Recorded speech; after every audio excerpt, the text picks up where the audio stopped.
Good morning, and welcome to the April 2011 meeting of the Federal Communications Commission.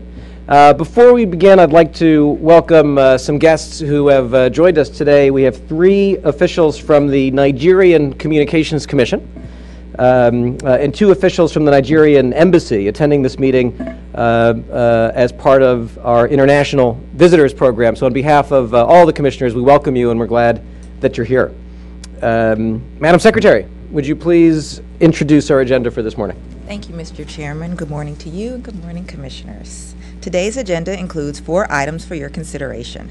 First, you will consider an order that reforms the Commission's access, rates, and enforcement rules for utility pole attachments, reducing barriers to deployment and availability of broadband and other wireline and wireless services, and promoting competition. Second, you will consider a notice of inquiry seeking comment on key challenges and best practices in expanding the reach and reducing the cost of broadband deployment, including by improving policies for access to government rights-of-way and wireless facility siting requirements. Third, you will consider a second report and order that adopts a rule requiring facilities-based providers of commercial data services to offer data roaming arrangements to other such providers on commercially reasonable terms and conditions, subject to certain limitations. For your final item today, you will consider a notice of inquiry seeking comment on existing reliability standards for communications networks, including broadband networks, and ways to further strengthen the reliability and continuity of communications networks to avoid disruptions of service during major emergencies, such as large-scale natural and man-made disasters. This is your agenda for today. The first 2 items will be presented together by the Wireline Competition Bureau and the Wireless Telecommunications Bureau. Sharon Gillette, Chief of the Wireline Competition Bureau, will give the introduction. Thank you, Ms. Gillette. Please. Good morning, Mr. Chairman and Commissioners. I'm pleased to present 2 items key to the Commission's Broadband Acceleration Initiative. The initiative seeks to expand the reach and reduce the cost of broadband deployment. The Wireline Competition Bureau will first present a report and order on reconsideration that would lower costs and speed access to utility poles. Then we in the Wireless Telecommunications Bureau will present a joint notice of inquiry designed to improve policies for access to government rights-of-way and sites for wireless facilities. Turning first to the pole attachment order, I'd like to thank the WCB team involved in preparing the order for all their contributions and hard work. Seated with me are Christy Schumann, Associate Bureau Chief, Bill Dever, Competition Policy Division Chief, Marcus Mayer, Deputy Chief of the Pricing Policy Division, Claude Aiken, Attorney Advisor in the Competition Policy Division, and Marv Sachs, Attorney Advisor in the Pricing Policy Division. In addition to them, I'd like to thank Jeremy Miller, John Reel, and Wes Platt from the Competition Policy Division, and Al Lewis and Dick Kwiatkowski from the Pricing Policy Division. I'd also like to acknowledge the work of the many bureaus and offices that contributed to this item, with special thanks to the staff of the Enforcement Bureau. I'll now turn it over to Claude Aiken and Marv Sachs to present the pole attachment order. Thanks, Sharon. The pole attachment order implements Section 224 of the Communications Act, which directs the Commission to regulate the rates, terms, and conditions of pole attachments to ensure that they are just and reasonable. In implementing Section 224, the Commission has historically relied primarily on private negotiations between pole owners and attachers and, when necessary, case-specific adjudications by the Commission.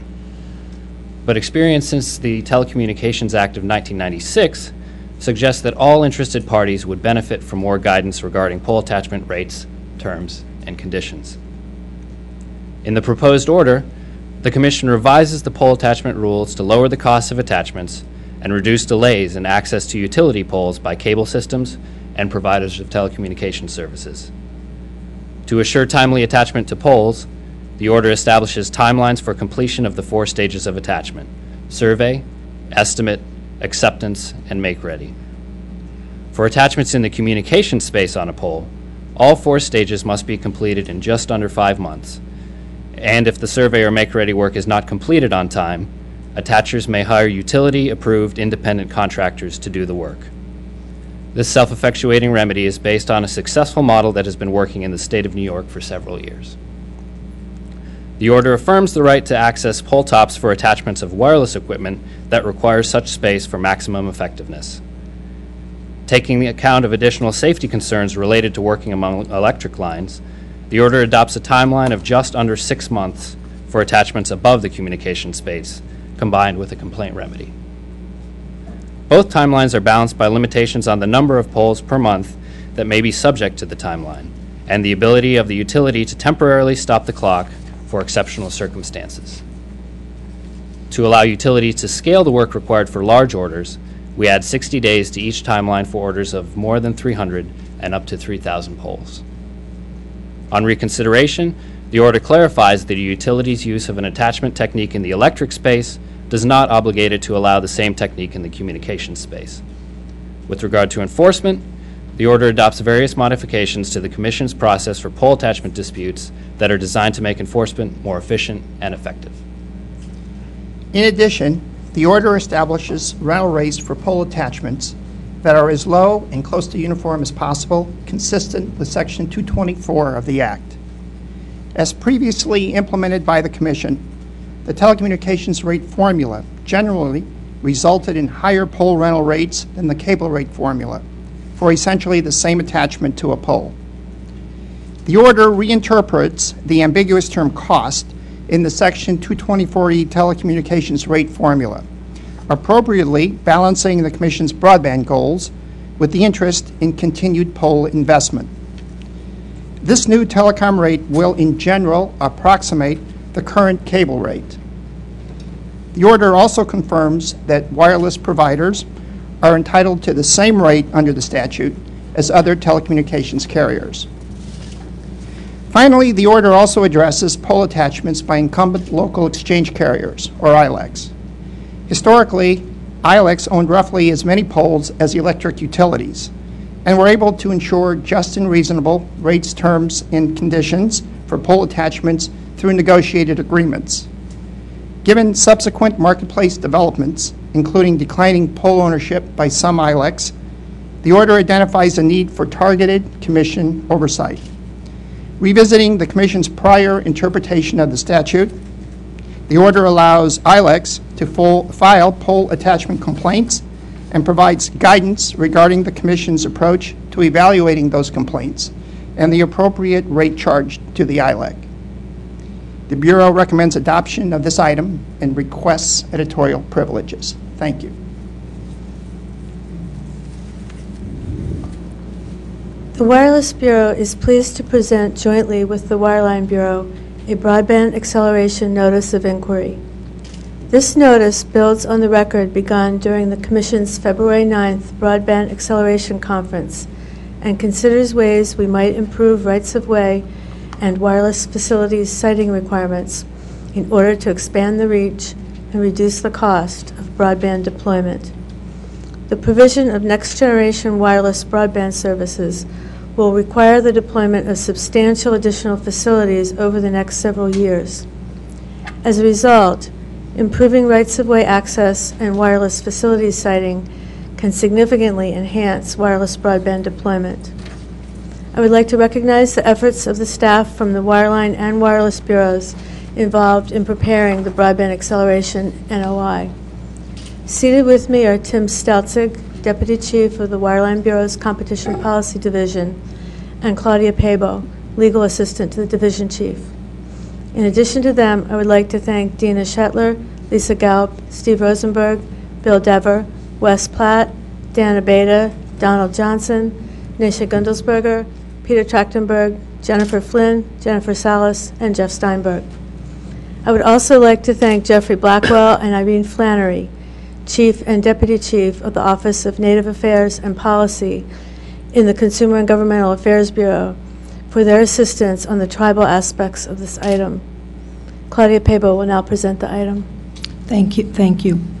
In this notice of inquiry, the Commission takes an important step to facilitate the deployment of broadband through improved rights-of-way and wireless facilities siting policies. In doing so, the Commission will work closely with all stakeholders, including state and local governments, other federal agencies, tribal governments, consumer groups, and the private sector.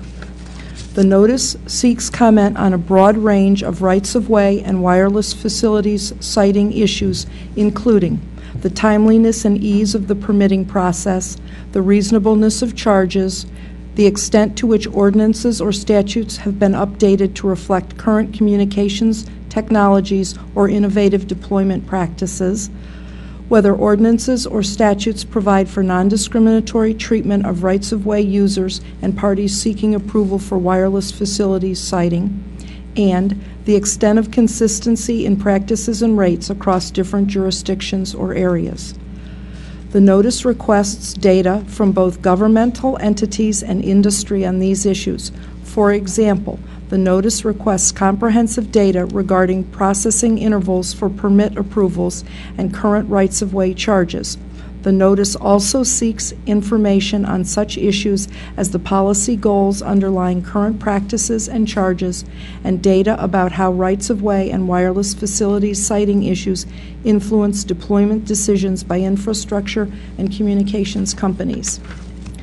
The notice outlines a number of options for addressing potential areas of concern and requests comment on these approaches.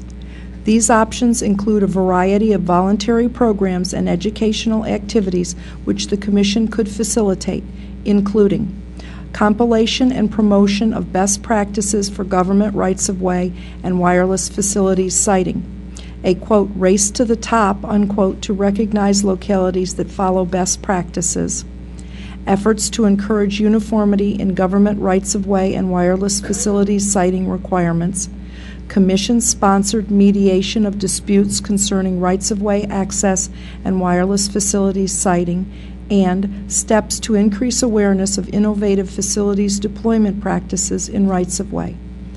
The notice seeks comment on these options and on the possible adoption of policy guidelines or rules, as well as possible adjudication of rights-of-way disputes.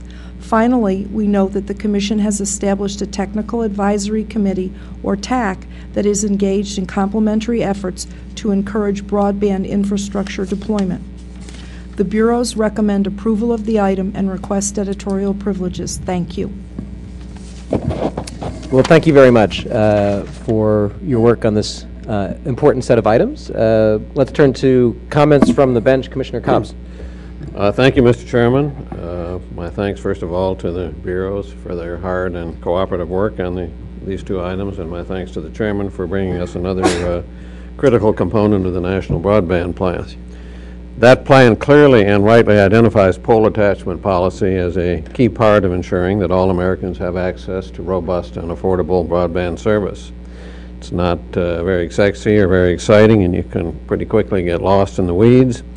But clarifying the rules surrounding rates and access to poles has been on the Commission's to-do list for longer than I've been here, and that's a long time. Pole attachments are without doubt one of the critical inputs when communications providers assess the economics of deploying advanced telecommunications networks. Now, finally, thanks to the hard work of the staff and the leadership of the Chairman, we can check it off the list. Today's action should do a lot to promote our ambitious broadband deployment goals, and by the way, accelerating the rollout of advanced telecommunication services is exciting. Our experience over the past 15 years has demonstrated the need for a more detailed framework to govern pole attachments.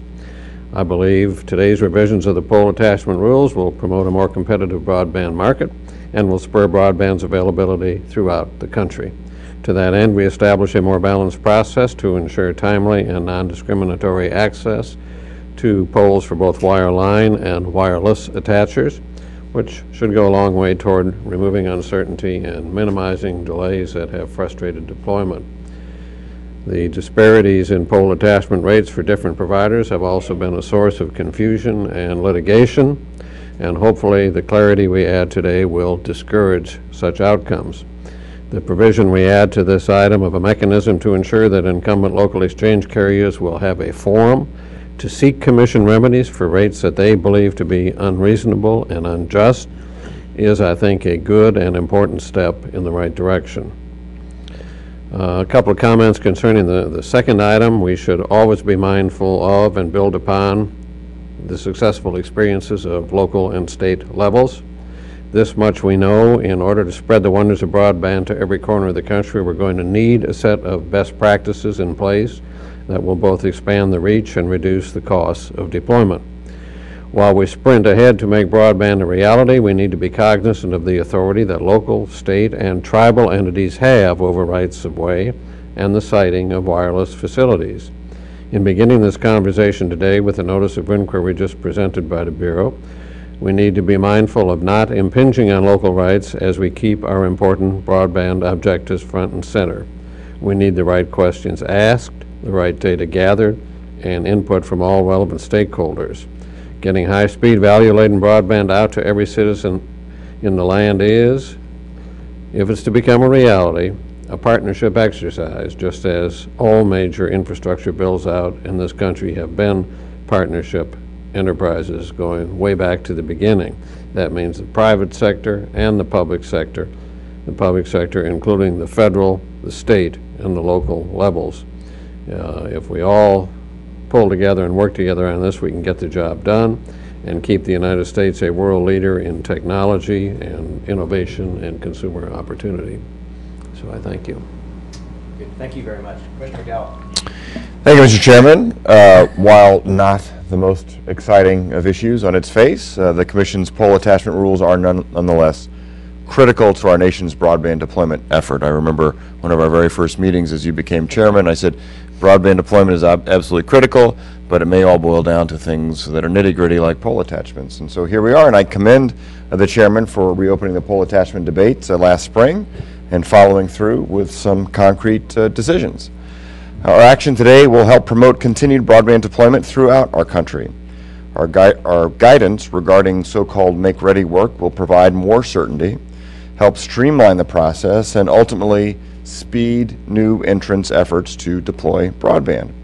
Also, the Commission's use of its authority under Section 224 of the Act to adopt a new telecommunications pole rental rate formula, generally lowering the attachment rate to the current cable rate, as it's known, will more effectively encourage competition in the broadband market. In concept, I would have liked to have seen a similar move to parity in regard to pole attachment rental rates for ILECs, but I understand that not all of the ILECs may be similarly situated vis-a-vis their competitors, because the ILECs are also pole owners and may enjoy certain benefits due to their joint use agreements with the utilities. On the other hand, this order still does provide some relief to ILECs and their customers where appropriate. Pursuant to our action today, as allowed again by Section 224, the ILECs will now have an opportunity to file complaints with the FCC and argue why the rates, terms, or conditions in their agreements with the utilities are not just and reasonable. Regarding a related matter before us today, I hope the Notice of Inquiry on Public Rights of Way solicits useful information that can assist the FCC's continued efforts to encourage broadband deployment. I caution, however, that the FCC should be mindful of its limitations and only use this information in areas where it has the authority to do so. In sum, I commend all of the staff, and we have a large number in front of us today and then a large number behind you who worked so diligently on all of these infrastructure issues, and look forward to working with you and my colleagues as we learn more from the various stakeholders who will file a response to this notice. So, job well done, Mr. Chairman, and thank you very much. Thank you. Commissioner Clyburn. Thank you. Today we take an important step to promote broadband deployment and competition, and both wireline and wireless consumers stand to gain. Through our adoption of specific time frames for access to poles, providers will be better positioned to plan their network deployments and upgrades. As a result, they will be better able to serve their customers and meet their broadband demands. Moreover, by addressing the disparate pole rental rates paid by service providers, we are establishing a more even-handed opportunity for providers to compete with one another based on their offering and prices. I spent a great deal of time considering the arguments on both sides concerning the joint use agreements that utilities and incumbent local exchange carriers rely upon for access to one another's poles. At face value, parity for ILECs is an attractive proposition, especially considering the policy rationale of a level playing field for all broadband competitors. However, I was persuaded that joint use agreements are not just simple pole attachment contracts. They are joint ownership agreements. Some of these agreements have significant histories as they are decades old. Accordingly, I agree with the guidelines we established in this order that set forth a series of factors for the Commission to consider in determining whether the existing rates are just and reasonable in a complaint proceeding. To the extent that ILECs benefit from our oversight of these agreements through decreased pole expenses, consumers should be the beneficiaries through additional deployment, decreases in service prices, or upgrades to faster broadband speeds. As such, it is only appropriate that industry provide us with regular updates on how they are passing these benefits on to customers. I also support the notice of inquiry we adopt today that seeks detailed information on the management of public rights of ways and siting of wireless facilities. I believe it is important for the Commission to gather this data as a part of our broadband acceleration initiative. While it is essential to learn how long it takes and how much it costs for broadband providers to obtain the necessary approvals from a local jurisdiction to build a new tower or access conduit under a street, I believe it is equally imperative for the Commission to fully understand the policy rationales for these processes and cost. Gathering and analyzing data should not be done in a vacuum. We must also commit ourselves to work in partnership with our counterparts in state and local governments, other federal agencies, and tribal governments on these issues. We can achieve our common goal of promoting broadband service to residents and anchor institutions by working together. I, too, join the chorus in commending the chairman and the bureaus for these items. Thank you, Mr. Baker. All right, polls. There are very few concrete steps that this Commission can take to promote broadband deployment. The pole attachment proceeding is one of them, and I support our efforts to provide greater certainty and competitive parity in the pole attachment process. We must always act in a manner that reflects the critical safety and reliability interests of the utilities, and I believe that we struck the proper balance in this order.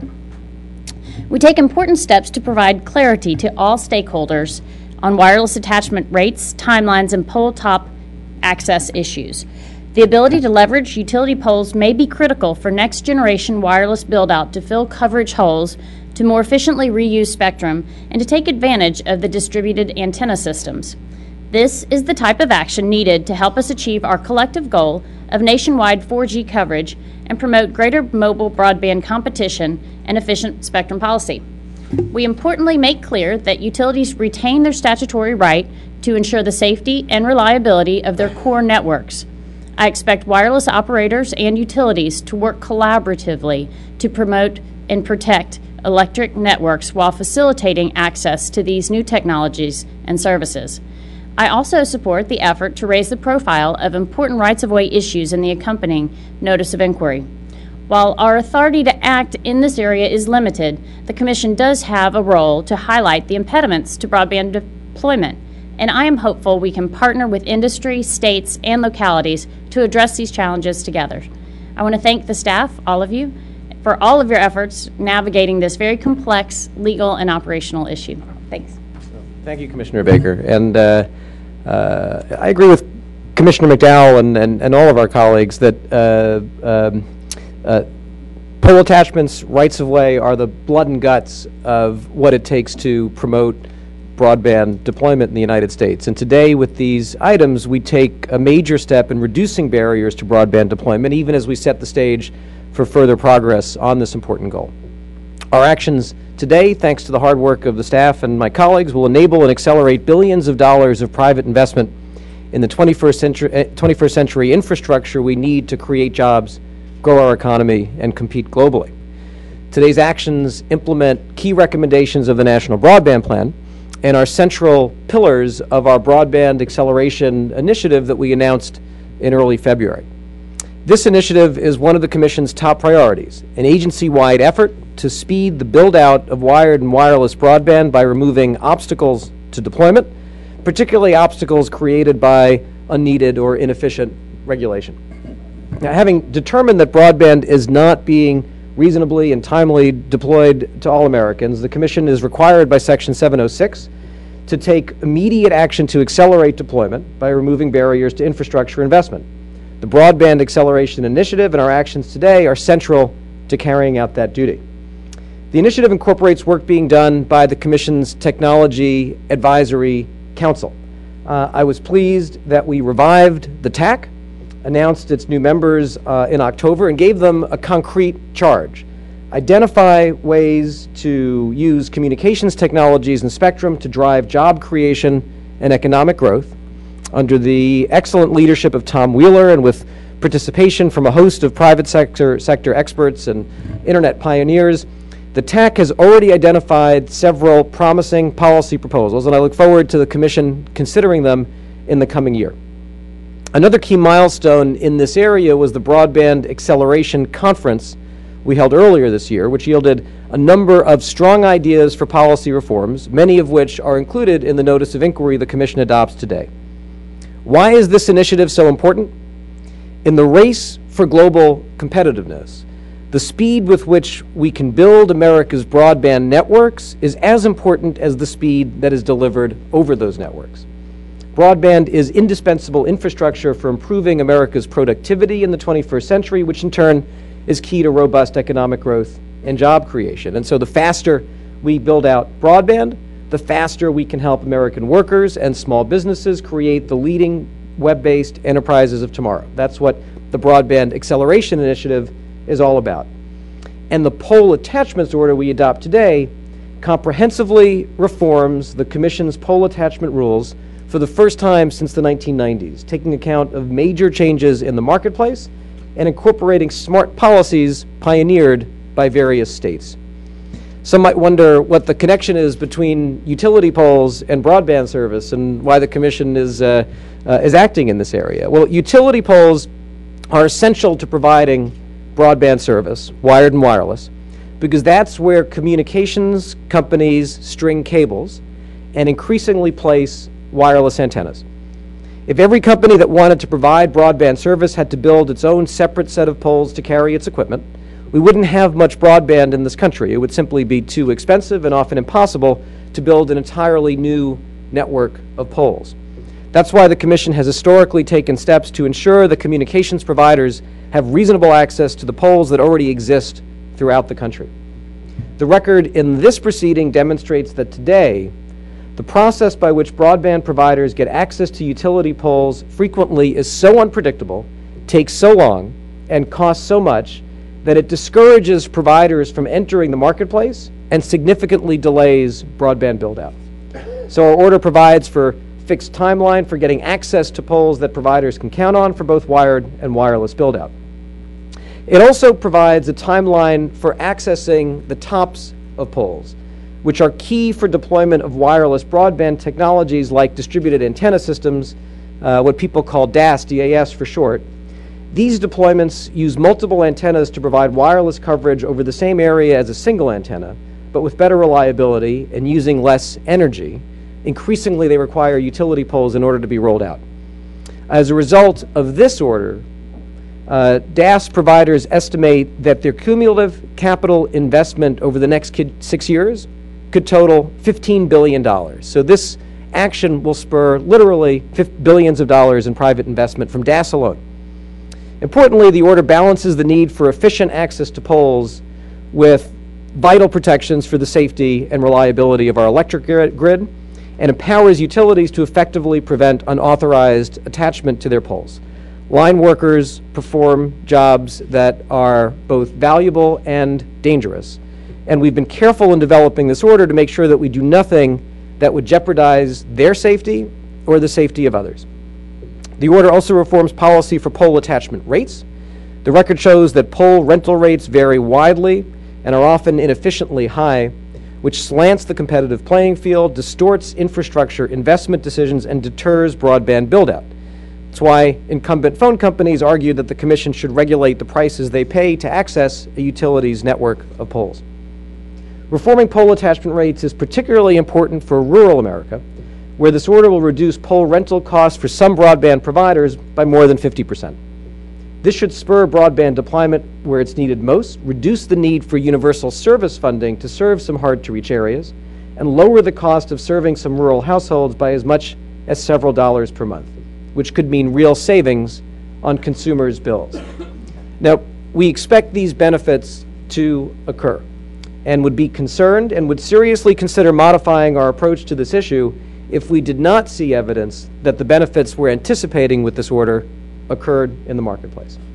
Today's order is a testament to the strengths of our federal system and the importance of states as laboratories for policy development. Thanks to the thoughtful work of a number of states in crafting pole attachment rules over the last 2 decades, we have several effective models for pole attachment governance with proven track records. Our rules incorporate best practices from states like Oregon, Utah, New York. While the pole attachments order brings one proceeding to a close, we simultaneously are opening a new proceeding on accelerating broadband deployment. This proceeding will examine key challenges and best practices for rights-of-way and wireless facilities siting policies. Rights-of-way policies are the rules that govern access to the public spaces where broadband infrastructure, including wireless towers and antennas, are deployed, like roadways, sidewalks, public lands, public buildings, but not utility poles. This proceeding is focused on improving these policies in order to enable broadband providers to expand the reach and accelerate the deployment of robust, affordable broadband to all Americans. The National Broadband Plan and our Technology Advisory Council have identified a number of potential barriers in this area. Briefly, they include poor coordination across jurisdictions on infrastructure issues, which delays broadband build-out and raises consumer costs, the expense and complexity of obtaining access to public rights-of-way, the fact that it's much harder than it should be to put another antenna on an existing cell tower, failure to embrace dig-once policies that save money when workers dig a trench in the ground to lay fiber or cable, and finally, non-standard, confusing permitting processes for broadband infrastructure siting on federal property. We'll examine these issues with input from all interested parties, including states and localities, tribes, other federal agencies, broadband providers, equipment providers, and consumer advocates. I look forward to learning what's working and can be replicated more broadly, what's not working and should be fixed, and in general, what can be done to improve inefficient or burdensome policies that stand in the way of our broadband goals. I thank the staff, both the wireline and wireless bureaus, for excellent work on these items. I thank our TAC and our FCC staff coordinating with TAC for their continued efforts to develop proposals for further reform, and I thank my colleagues for all their input on this item. With that, I suggest we proceed to a vote, and we'll have 2 votes. First, on the implementation of Section 24 of the Act, the National Broadband Plan for our future. All in favor say aye. Aye. Aye. All opposed say nay. The ayes have it, so ordered. And second, regarding item number 2, the acceleration of broadband deployment, the notice of inquiry. All in favor say aye. Aye. All those opposed say nay. The ayes have it, so ordered. And the Bureau's requests for editorial privileges are granted. Thank you very much. And Madam Secretary, please announce our next item. Mr. Chairman and Commissioners, the next item on your agenda today will be presented by the Wireless Telecommunications Bureau. It is entitled, Reexamination of Roaming Obligations of Commercial Mobile Radio Service Providers and Other Providers of Mobile Data Services. And thank you very much. Take your time. But whenever you're ready, the floor is yours.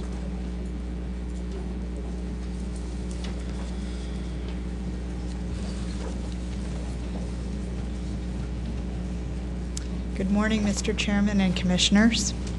This morning, we're very pleased to present to you an order addressing the obligations of commercial mobile broadband providers to offer automatic data roaming arrangements. Data roaming will enable customers to obtain access to email, the internet, and other mobile broadband services outside the geographic regions served by their providers.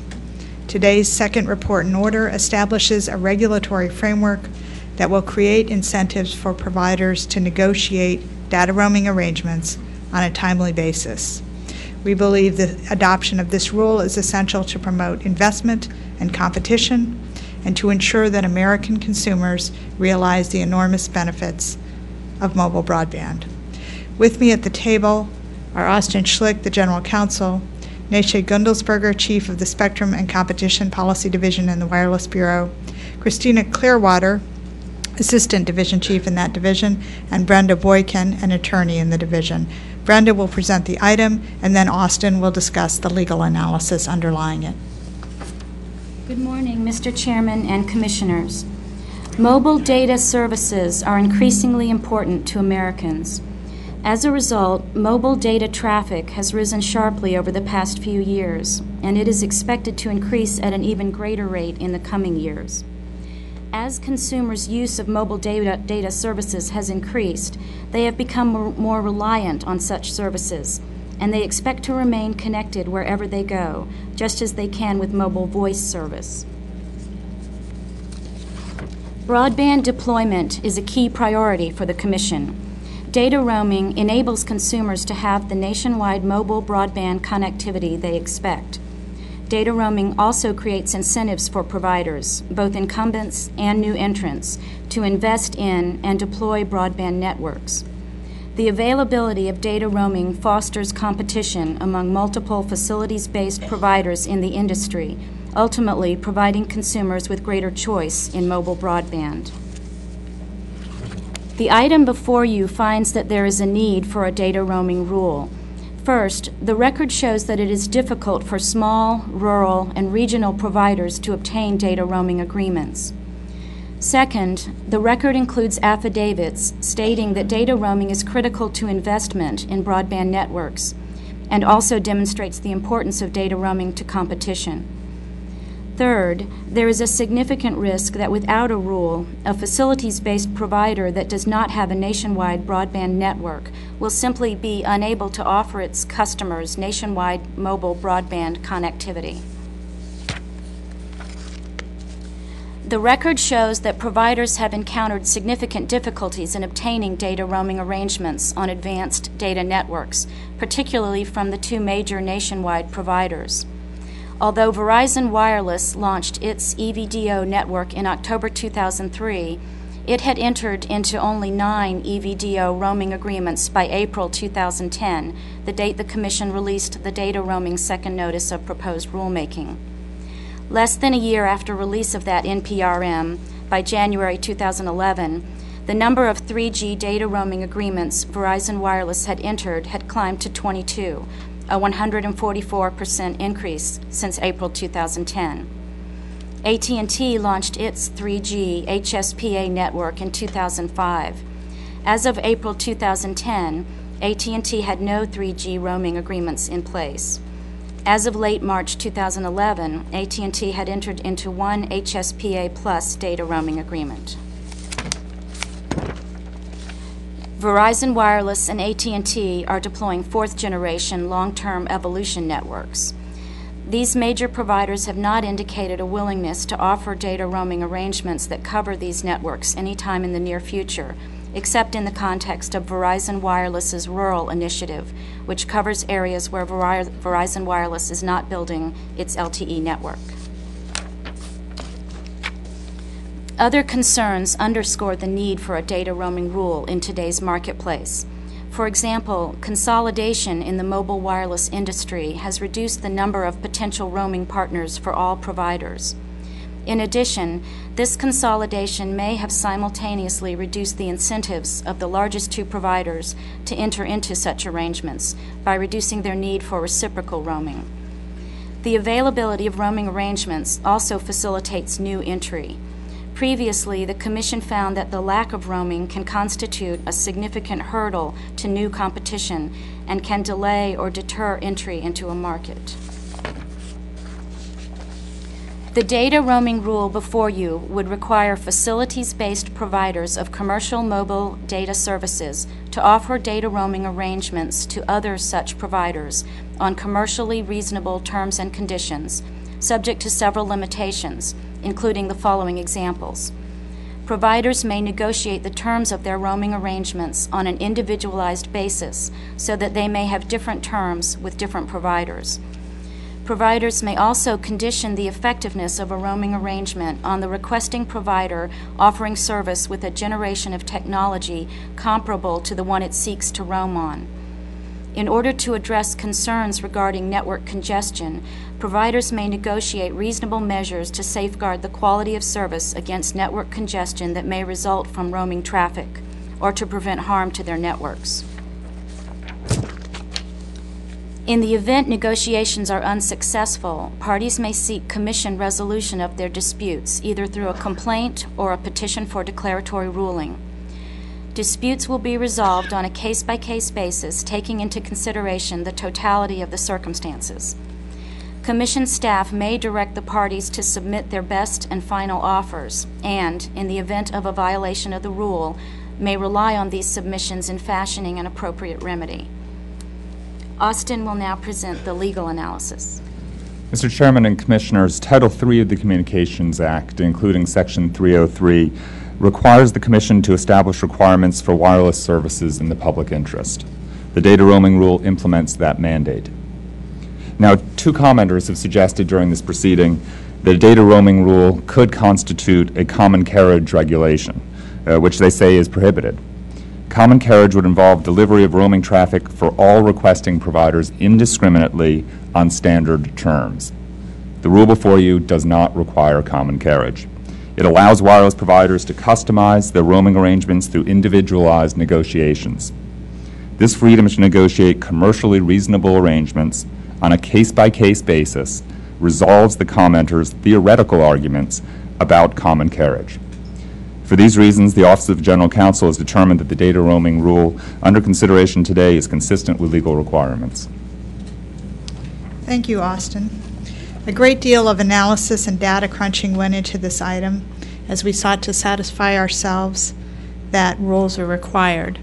And I'm hoping that someone will put up a slide that thanks all the people that were involved in this proceeding. A large number of folks from the Wireless Bureau, the General Counsel's Office, the Office of Strategic Planning and Policy, as well as the Enforcement Bureau, all contributed to this item, and we appreciate that. The Bureau recommends adoption of this second report and order and requests editorial privileges. Thank you very much. Commissioner Cobbs? That's a great slide and good testimony to the cooperative cross-cutting work that's going on under this commission. I'm glad you put that up. I'm also very pleased that data roaming's time has arrived. Today's action on data roaming advances two key goals of mine and of the commission: protecting wireless consumers and promoting sorely needed competition in the wireless market. Consumer demand for mobile connectivity grows stronger by the day.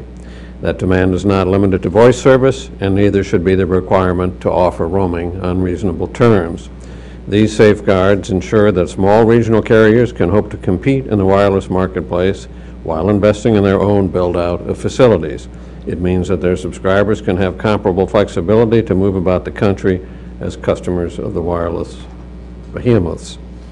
Our regulations must always try to keep pace with changing technology and market environments.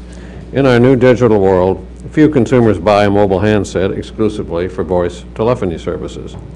Americans in every corner of the land rely on their smartphones to stay connected through email, social media, and many other applications, whether for business reasons or for communicating with family and friends. What good is that smartphone if it can't be used when a subscriber is roaming across the country or even across the county? Our regulations must reflect today's reality and not make artificial distinctions between voice and data telecommunications.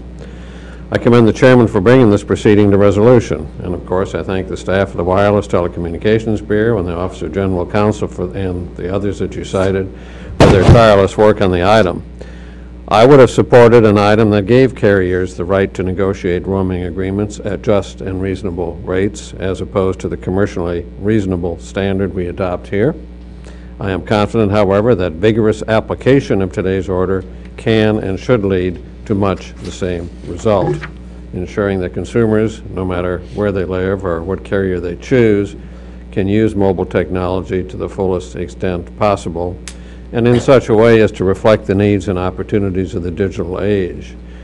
We're keeping up here in an important way with the Commission's obligation to help provide all Americans with the wonders of advanced telecommunications. It's what we should be doing, and I'm glad it's what we are doing. Thank you. Thank you, Commissioner Cobbs. Commissioner McDowell. Thank you, Mr. Chairman.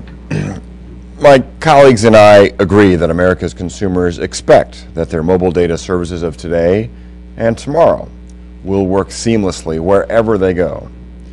Certainly, it is important that all consumers, no matter where they live, work, or travel, have the ability to benefit from the most advanced wireless services in a competitive market. I recognize and appreciate the complicated policy, legal, and economic factors involved with the data roaming issue. I'm grateful to the many proponents of today's rules for sharing their important insights and marketplace experiences with me.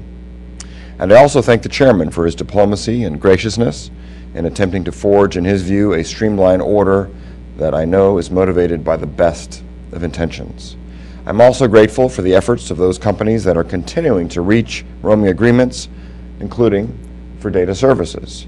The record reflects that numerous carriers seeking regulatory relief today have, in fact, struck many new deals.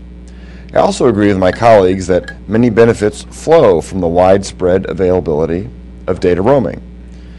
Nonetheless, the Commission simply does not have the legal authority to adopt the regulatory regime mandated by this order. Accordingly, I regret that I cannot vote to approve today's order. Even though the order attempts to explain otherwise, in mandating the provision of data roaming and establishing a means for dispute resolution that includes adjudicating terms and rates, my colleagues in the majority are, in essence, imposing a Title II common carrier regulatory regime in violation of an explicit prohibition in Title III of the Communications Act and contrary to Commission precedent. The effort to justify characterization of today's action as something other than a common carrier decision is understandable, for the law compels it. The problem, however, is that data roaming is what the law sees as a private mobile service.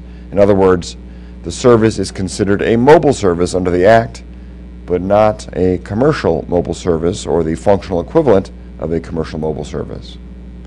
Because data roaming is not a commercial mobile service, Section 332(c)(2) of the Act prohibits the Commission from subjecting the provision of data roaming to common carrier regulation.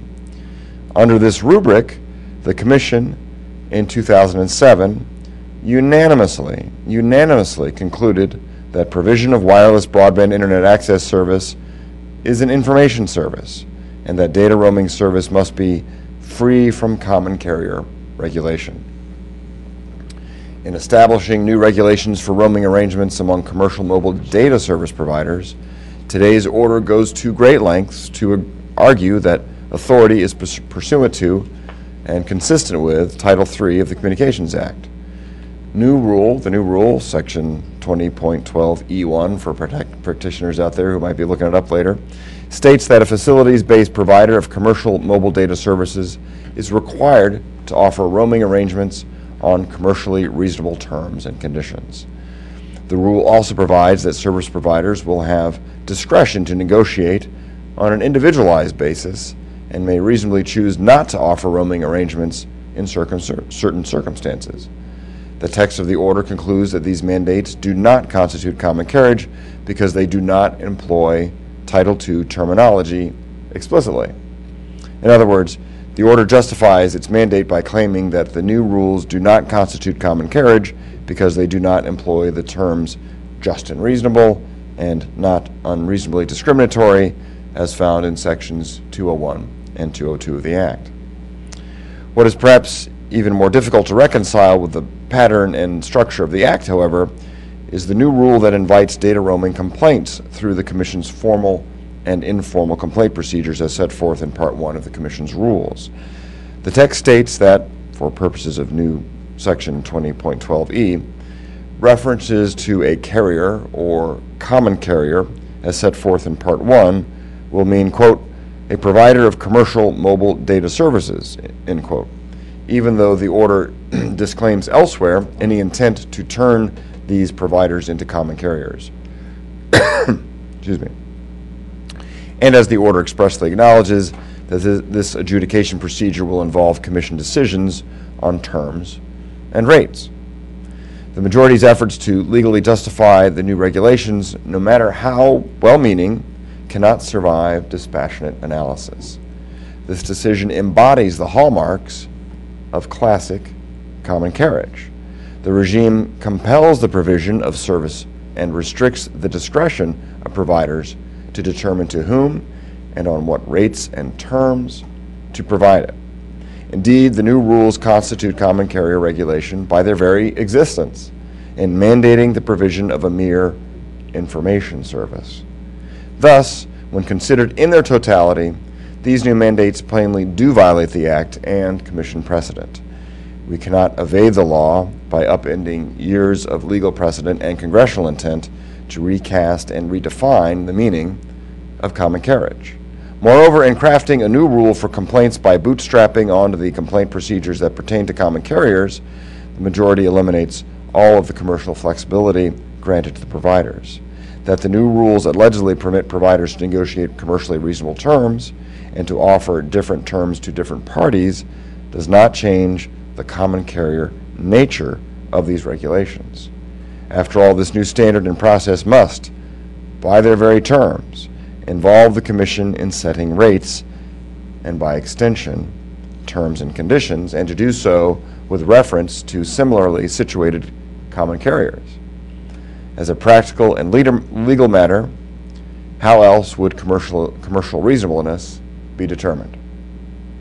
No matter how noble a policy goal may be, we have a steadfast obligation to respect the boundaries established by Congress through our authorizing statute. Appellate courts frequently remind us of this legal duty, and quite recently, as a matter of fact. The new regulations adopted today are in direct conflict with the Act and Commission and judicial precedent. Therefore, I respectfully dissent. In the meantime, I will continue to strongly encourage carriers to continue to enter into roaming agreements. I'm confident that as the 700 megahertz band is built out, there will be new incentives to reach agreement, especially for agreements involving LTE technology.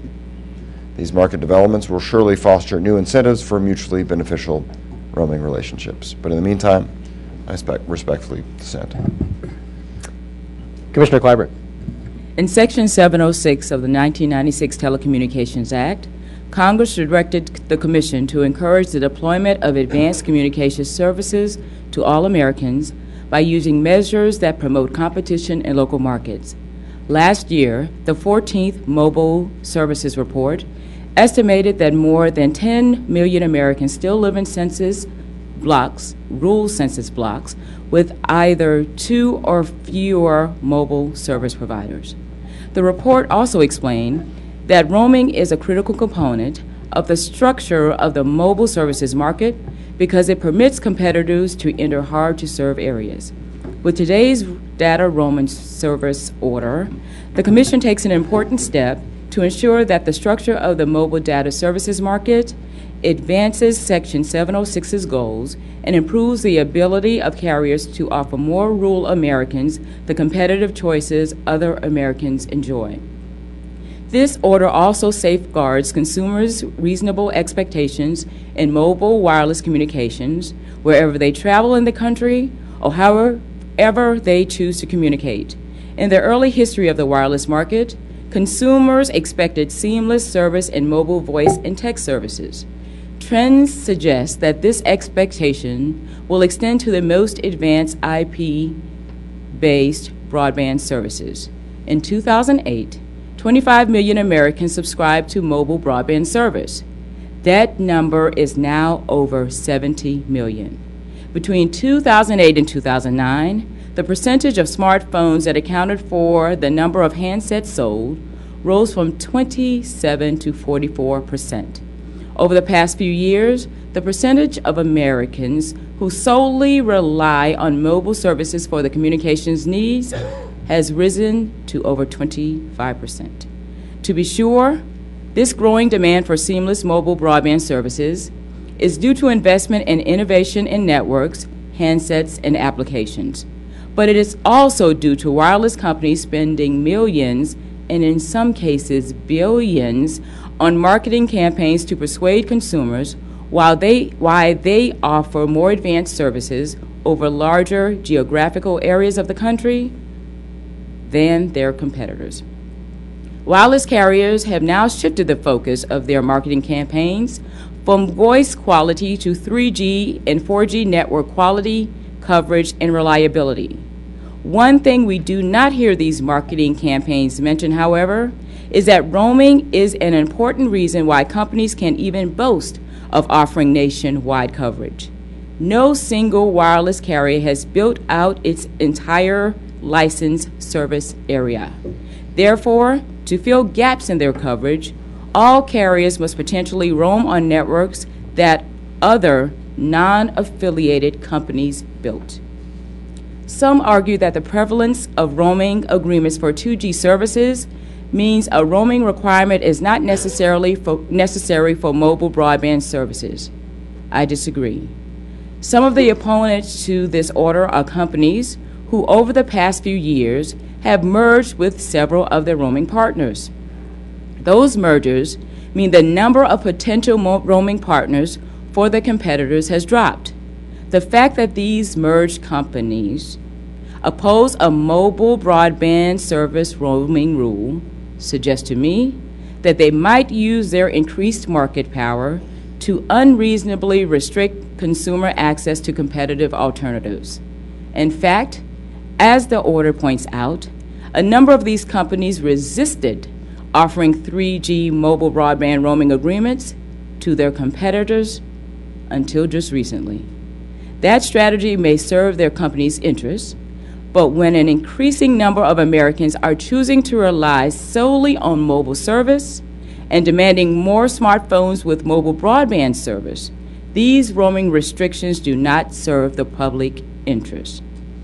Austin Slick, Ruth Milkman, and their staffs have done an excellent job explaining why the Commission has authority, statutory authority, under Title III, as well as Section 706, to impose roaming obligations on commercial mobile data services.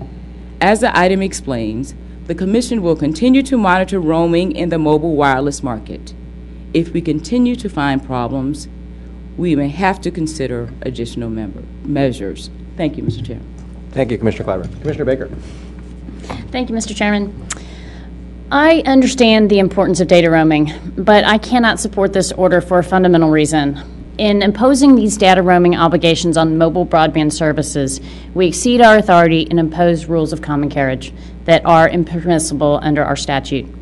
Section 332C2 of the Communications Act states, in no uncertain terms, that a private mobile service, like data roaming, shall not be treated as a common carrier for any purpose under this Act. This treatment differs fundamentally from voice services, which are commercial mobile services and have long been subject to Title II common carrier obligations. Thus, the imposition of common carrier requirements of Sections 201 and 202 on voice roaming negotiations elicited not a single dissenting statement from the Commission, neither in 2007 nor in 2010 when we revisited voice roaming. Yet here, we seek to extend those same types of requirements from voice to data under a very different legal analysis because of the clear statutory limits on this agency. The order, and much of the rhetoric that has developed around it, distinguishes data from voice roaming on a carrier's ability to negotiate individualized agreements. There is, however, no distinction here between voice and data roaming. That a deal is individually negotiated is not dispositive of whether or not it is a common carrier offering. This fact is most clearly demonstrated by our prior findings that voice roaming is a common carrier offering, even though voice roaming deals are currently individually negotiated under common carriage rules. Indeed, the fact that voice roaming agreements are individually negotiated under our rules today underscores that the individualized negotiations are not the touchstone of common carrier status. The well-established NARUC standard for determining common carriage is straightforward. whether a carrier is free to decide whether and on what terms to deal. We mandate today that a wireless provider must enter a data roaming deal, the whether, and the terms of the deal, the what. These are Title II common carrier requirements that are not permitted under Section 332C.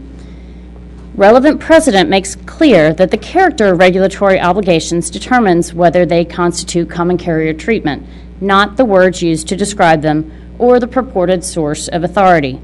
While the order substitutes a new standard, commercially reasonable, for Title II's just and reasonable and not unreasonably discriminatory, as a measure to assess terms and conditions, and a new source of authority, Title III, the character of the obligations is the same.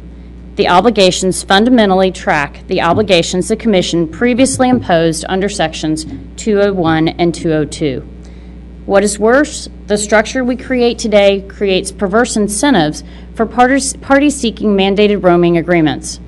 There will now be a real risk of a revolving door as parties file repeated complaints attempting to get the lowest mandated rate.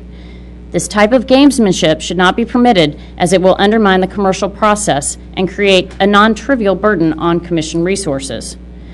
As if to underscore the point, the dispute resolution factors on the order are hardly distinguishable from the provisions in last year's order on reconsideration confirming roaming obligations on voice services under Title II. I agree that consumers expect and need the ability to access their voice and data services nationally. On the record before us, most consumers have that ability. National, regional, and new entrants all advertise prominently on their websites nationwide data availability. Many of those most actively seeking regulatory intervention have nationwide 3G data roaming agreements in place. Overall, our record shows that there are not generalized or categorical refuses to deal by wireless providers. Instead, there is a fundamental inability to agree on financial terms and conditions, primarily rates. This is a compelling difference to me. It raises not only the issue of whether the Commission is best equipped to determine a commercially reasonable market rate, but also is an area that Congress has specifically told the Commission to avoid. With respect to the rates, I hope that our implementation of this order will not result in mandated rates that are so low as to adversely affect the incentives of any carriers that invest in facilities-based services. We all share a goal of nationwide 4G coverage, and we must seek to defend that goal in our approach to data roaming complaints. Regulatory sanctioned artificially low roaming rates could well create disincentives for host carriers to build the next tower and would create similar disincentives for roaming carriers to invest and expand their own networks. This is particularly true with respect to 4G services.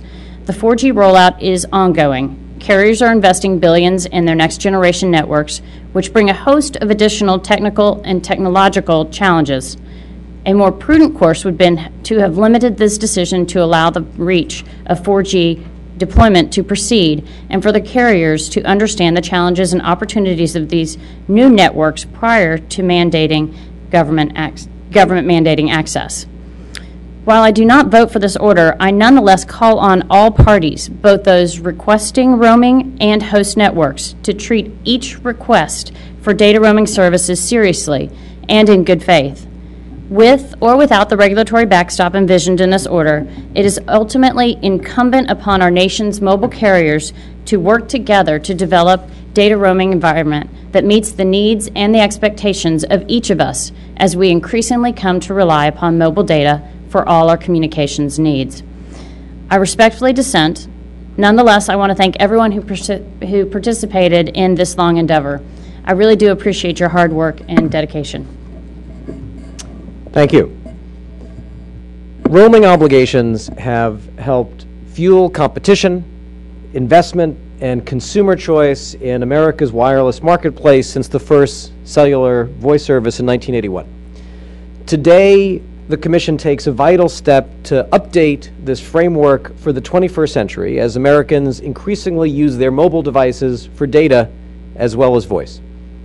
The framework we adopt today will spur investment in mobile broadband and promote competition, It will ensure that rural and urban consumers have the ability they expect to use their mobile phones throughout the nation for voice calls or data like email or mobile apps. The rules we adopt today build on the Commission's longstanding and bipartisan voice roaming rules.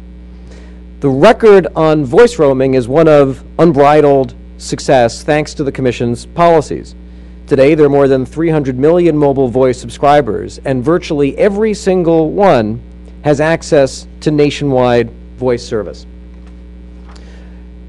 So I'm pleased that congressional members of both parties, as well as an overwhelming percentage of the businesses in the industry, have supported the simple, logical step of extending the basic roaming framework to mobile broadband.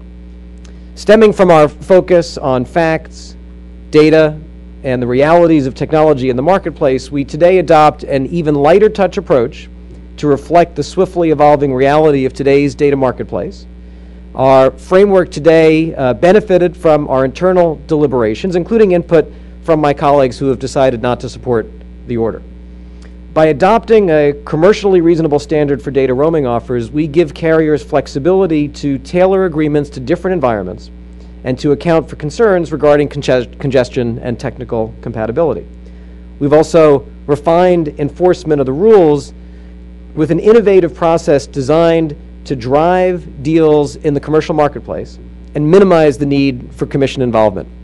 The Commission, under the rules we adopt today, has the option of invoking a process similar to baseball-style arbitration that will provide further incentive for the parties to reach agreement before ever filing a complaint with the Commission. And we have avoided, as we did in the voice roaming context, regulating rates for data roaming agreements, instead leaving it to the parties to set terms. Now, notwithstanding the enormous success of our voice roaming rules and the powerful logic of updating these rules to reflect advances in technology, some have objected that today's order is unnecessary, may inhibit investment. The record is clearly to the contrary on both points. First, the record demonstrates that there is in fact a significant problem. The evidence shows that mobile providers must be able to offer nationwide voice and data plans to have any chance of competing in today's marketplace. Consumers have come to expect the ability to roam nationwide, and they demand it for all their basic mobile services, whether it's a voice call, an email, an online check of out-of-town scores, or access to web job postings or health information while on the road. Yet the record evidence supplied by carriers in the market shows that roaming deals are simply not being widely offered on commercially reasonable terms. On the contrary, the record makes clear that some providers have refused to negotiate 3G or 4G data roaming agreements, have created long delays, or have taken other steps to impede competition. A broad coalition of rural carriers informed us that their attempts to enter into data roaming negotiations with nationwide providers are, quote, many times rejected out of hand. One company reported that, quote, even our requests for an assurance to negotiate at some point in the future have been refused. In short, in the absence of the basic framework that we have on the books for voice roaming, too many competitive carriers have been unable to get deals done. As for the issue of investment, the record demonstrates that data roaming agreements will help unleash significant investment in mobile broadband, especially in rural areas. Today, smaller and rural providers have said they can't raise the money to build out networks, or if they have the capital, can't make the economic case to move forward without sufficient certainty and predictability around roaming. One company told us that it has sidelined several $100 million in capital expenditures, new jobs, investments in intellectual property, and other economic activity, that's directly from the record, because in order to enter the wireless market, it needs the assurance of reasonable access to data roaming. New investment in broadband that this order will unleash will increase competition, accelerate broadband build-out, and benefit both consumers and our nation's global competitiveness.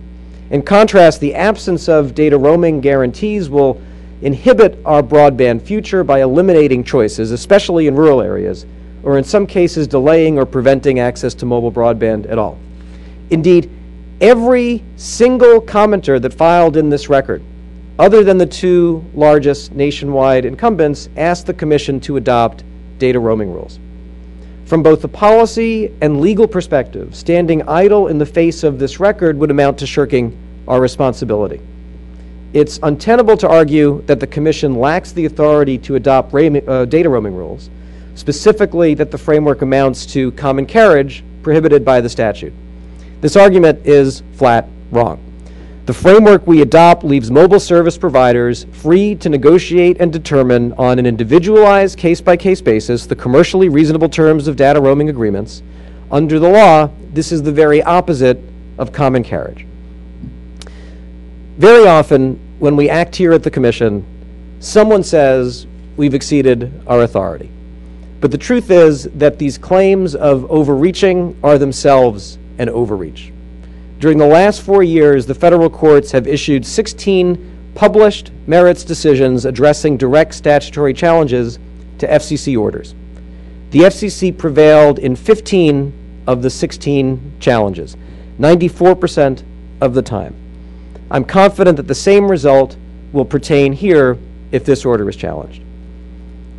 The notion that sometimes, to promote competition in broadband deployment, the Commission must adopt sensible, light-touch rules to enable access to infrastructure is a familiar one. The Commission has done so not only earlier this year and in past years with voice roaming, it did so earlier today with pole attachments. This is why both of these initiatives have bipartisan congressional support. Broadband data roaming rules for rural and other competitive carriers are no less worthy of unanimous support here at the Commission than pole attachment rules for incumbent and competitive carriers.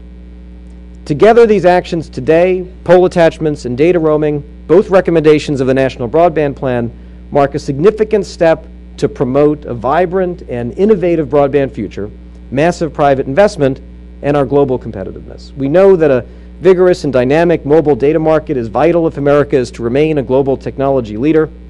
Healthy competition is what drives greater innovation and investment, lower prices, and better service. So I'm pleased that we're moving forward with this basic competition, investment, and consumer protecting measure for America's mobile broadband future.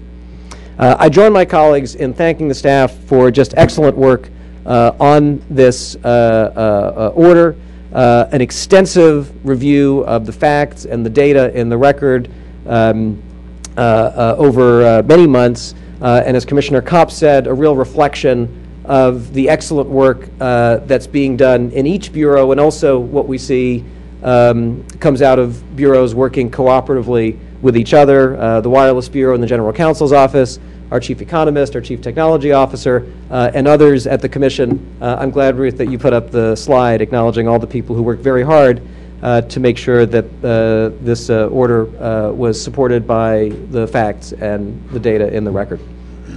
So thank you very much to all of you for your excellent work. With that, let's move to a vote. All those in favor say aye. Aye. All those opposed say nay. Nay. The ayes have it. So ordered, and the Bureau's request for editorial privileges is granted. Thank you very much. Madam Secretary, please announce our next item on the agenda. Item on your agenda today will be presented by the Public Safety and Homeland Security Bureau. It is entitled Reliability and Continuity of Communication Networks, including broadband technologies, effects on broadband communications networks of damage or failure of network equipment or severe overload, independent panel reviewing the impact of Hurricane Katrina on communications networks. Please, Admiral Burnett. Thank you. Good morning, Mr. Chairman and Commissioners. I'm pleased to be here today with my colleagues from the Public Safety and Homeland Security Bureau to present this notice of inquiry regarding reliability and continuity of communication networks, including broadband technologies. This notice is an important aspect of the Commission's ongoing efforts stemming from the initiatives of the National Broadband Plan, as well as building on lessons learned from the Commission's earlier Katrina panel proceeding. As Americans are increasingly relying on broadband communication networks, the overall reliability of these networks, especially their ability to continue operating during major emergencies, has become an even more critical factor in safety, security, and well-being of the American people.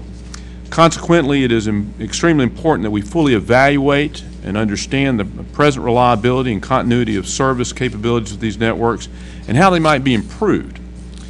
The notice of inquiry we present for your consideration today is a critical step in this direction.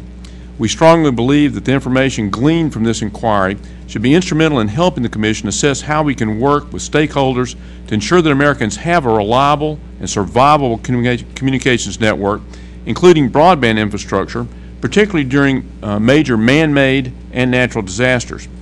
With me at the table are Lisa Folks, Deputy Chief of the Public Safety and Homeland Security Bureau, Jeff Goldthorpe, Associate Bureau Chief for Cybersecurity and Communications Reliability, and he's also the Acting Chief of the Communications Systems Analysis Division, Lauren Kravitz, Deputy Chief of the Communications Systems Analysis Division, and Gary Thayer, Senior Legal Counsel in the Communications Systems Analysis Division, and Mr. Thayer will present this item. Thank you, Jamie. Good morning, Mr. Chairman, Commissioners. The notice of inquiry that we present this morning initiates a comprehensive examination of issues regarding the reliability, resiliency, and continuity of communications networks, including broadband technologies. Today's increasingly interconnected world is one in which communication services, including broadband technologies, play a critical role in all segments of our nation's society and economy. Businesses rely on communications to conduct financial and other transactions, and hospitals and healthcare providers rely on communication services to provide medical care. Government agencies at all levels rely on communication services to ensure the safety of the public and to provide other services, while power companies and other utilities use communication services for their operations and to deploy energy-efficient technologies. For example, power companies are looking to broadband technologies as they begin to deploy smart grid. Hospitals and healthcare providers can leverage broadband technologies for video consultation, remote patient monitoring, and to better access electronic healthcare records. Financial institutions use broadband technology to clear large volumes of transactions to keep the economy running efficiently. Moreover, consumers increasingly are relying on broadband platforms in addition to or in place of legacy platforms for voice communications. Thus, it is vital that our nation maintain a communications network that offers reliable and resilient service in the face of significant equipment or system failure, and that is sufficiently survivable to provide some continuity of service during major emergencies, regardless of whether the network is legacy or broadband based. In addition, as the communications infrastructure migrates from legacy connection-based wireline technologies to connectionless Internet Protocol or IP-based broadband technology, we do not yet have sufficient information to know whether critical communication services will be carried over a communications network infrastructure that will remain functional during significant natural and man-made disasters. At the same time, we believe that users of communication services today generally do not readily distinguish between legacy and broadband technologies, and thus are more likely than ever before to expect the same levels of carrier-grade service reliability no matter what communications platform they use. As a result, the potential for disparities in service reliability is a source of concern for critical sectors of our economy, including homeland security, public safety, energy, finance, and healthcare services, as well as for the government and consumers in general. It is against this backdrop that the notice of inquiry that we present today brings together several lines of inquiry derived from initiatives set forth in the National Broadband Plan. For example, the plan identified insufficient communications backhaul redundancy and inadequacy of backup power as key factors that contribute to the congestion or failure of commercial wireless data networks. And this is particularly true during emergencies such as large-scale, natural, and man-made disasters. The plan also recommended that the Commission engage in an exploration of the reliability and resiliency standards applied to broadband networks to ascertain what action, if any, the Commission should take to bolster the reliability of broadband infrastructures. So in the course of exploring these considerations, the notice looks at four major areas of concern. First, it explores the ability of communications networks to provide continuity of service during major emergencies such as large-scale natural and man-made disasters. This includes a discussion of the use of backup power and improve backhaul redundancy solutions. Next, it examines whether we might need standards for broadband network reliability and resiliency in order to ensure adequate levels of service to meet public safety and other critical infrastructure needs. Thus, this includes consideration of protocols and equipment reliability, as well as system capacity and maintenance issues. Third, the notice seeks comment on what actions, if any, the Commission should take to foster improved performance with respect to the continuity and reliability of operations during major emergencies. And fourth, it seeks comment on what sources of legal authority that could provide the basis for Commission action, if any. Finally, as an administrative matter, the notice seeks comment on whether the Commission should consolidate the record developed in two earlier proceedings into this proceeding. Those two proceedings are Public Safety Docket 1092, regarding the effects on broadband networks of equipment damage and severe overload, and EB Docket 06119, which is known as the Katrina Panel proceeding. In this regard, the notice also seeks comment on whether those two earlier proceedings should be terminated because the issues involved are being considered in a more comprehensive context here in today's notice. So in conclusion, Mr. Chairman and Commissioners, the notice of inquiry that we present this morning seeks to establish an ongoing dialogue with all interested stakeholders concerning the reliability and continuity of service capabilities of our nation's communications networks, including broadband technologies. We believe that these efforts will serve the public interest by establishing a foundation for future initiatives designed to maximize reliable and resilient communications for the benefit of all Americans, particularly with respect to public safety and homeland security concerns during major emergencies. The staff recommends adoption of this notice of inquiry and requests editorial privileges. Thank you.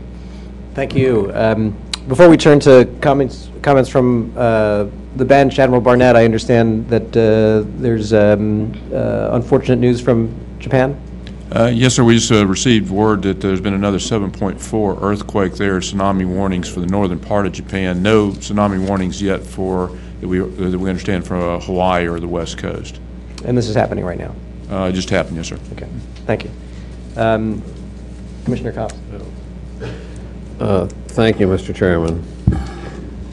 Our thoughts and prayers certainly go out for all the people who have undergone such devastation there, and are now faced with that prospect again. As we launch this proceeding today on the reliability and continuity of our communications network, the images come back of our own devastation that we had along the Gulf Coast from Hurricane Katrina. And I remember very well traveling with then Chairman Martin to survey the damage firsthand, and the two of us saw communities just ripped apart by wind and water, and lives uprooted, and families divided, and communications networks essential to responding and recovering just often utterly destroyed. And immediately after, we started looking at ways to improve the reliability and redundancy and survivability of our critical communications infrastructure. And I renewed my call for the creation of the Public Safety and Homeland Security Bureau, so I take great pleasure in seeing today's notice of inquiry presented by just such a bureau. We, the Commission and industry and public safety, learned a number of lessons from Katrina about the impact that disasters can have on networks. We made some progress in implementing them, but our work was never close to done, and new challenges always confront us. Not only is every emergency event different, but our technology tools for confronting them are different too. As communications networks migrate from legacy technologies to IP-based services over broadband, we need to make sure that we understand how this impacts service reliability and resiliency. We need to be as prepared as we possibly can to ensure that public safety responders in the energy sector and the finance sector and ordinary citizens can stay connected during times of emergency. After all, it's not a question of if another disaster will strike, but when. Same question our friends in Japan are confronting and living with. I commend the Public Safety and Homeland Security Bureau for teeing up so many questions in this notice of inquiry, and thank particularly the chairman for all the hard work he is doing to enhance the safety and protection of our people. Given the importance of this proceeding, I encourage all interested parties to make detailed comments for our consideration. This affects us all and impacts us all. It's going to be a critically important record in helping determine how we go about the job of protecting our critical communications infrastructure and therefore protecting the American people. Thank you. Thank you. Commissioner McDowell. Thank you, Mr. Chairman. I'm happy to report that I support today's inquiry into the reliability, resiliency, and continuity of our nation's communications networks and technologies during emergencies. Of course, all of our thoughts and prayers are with the people of Japan, not only for today, but for what's been happening there recently over time.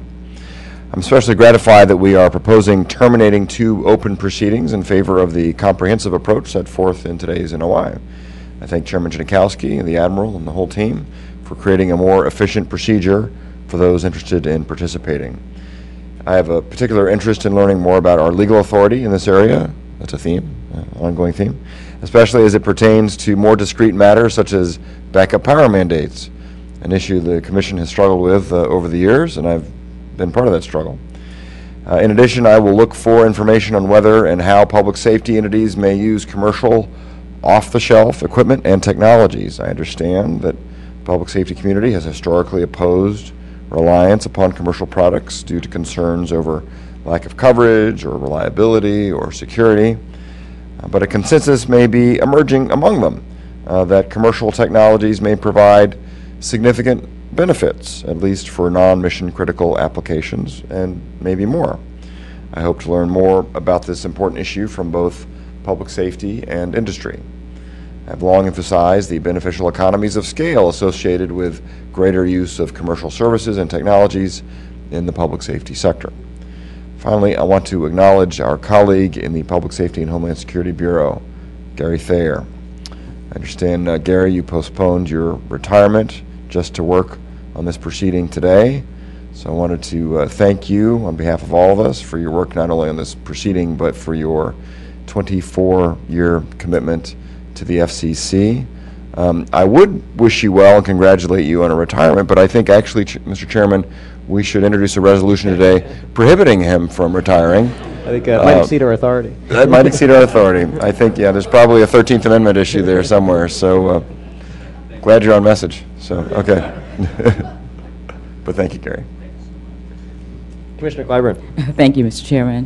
While we all continue to pray for not only a speedy recovery, but for hopefully not a severe impact from that 7.4 magnitude underwater aftershock. I understand that it is and the prospect of another tsunami. It is important to note that the past devastation could have been a lot worse without the country's advanced communications capabilities. Reports indicate that numerous lives were saved through television and cell phone alerts issued by Japan's emergency warning system, which afforded citizens time to prepare. The Internet also played an important and key role, allowing many to communicate with family and friends via Twitter, Facebook, and Skype. The unfortunate and ongoing challenges in that nation underscore the need for examining the continuity and reliability of a communications network here in the United States.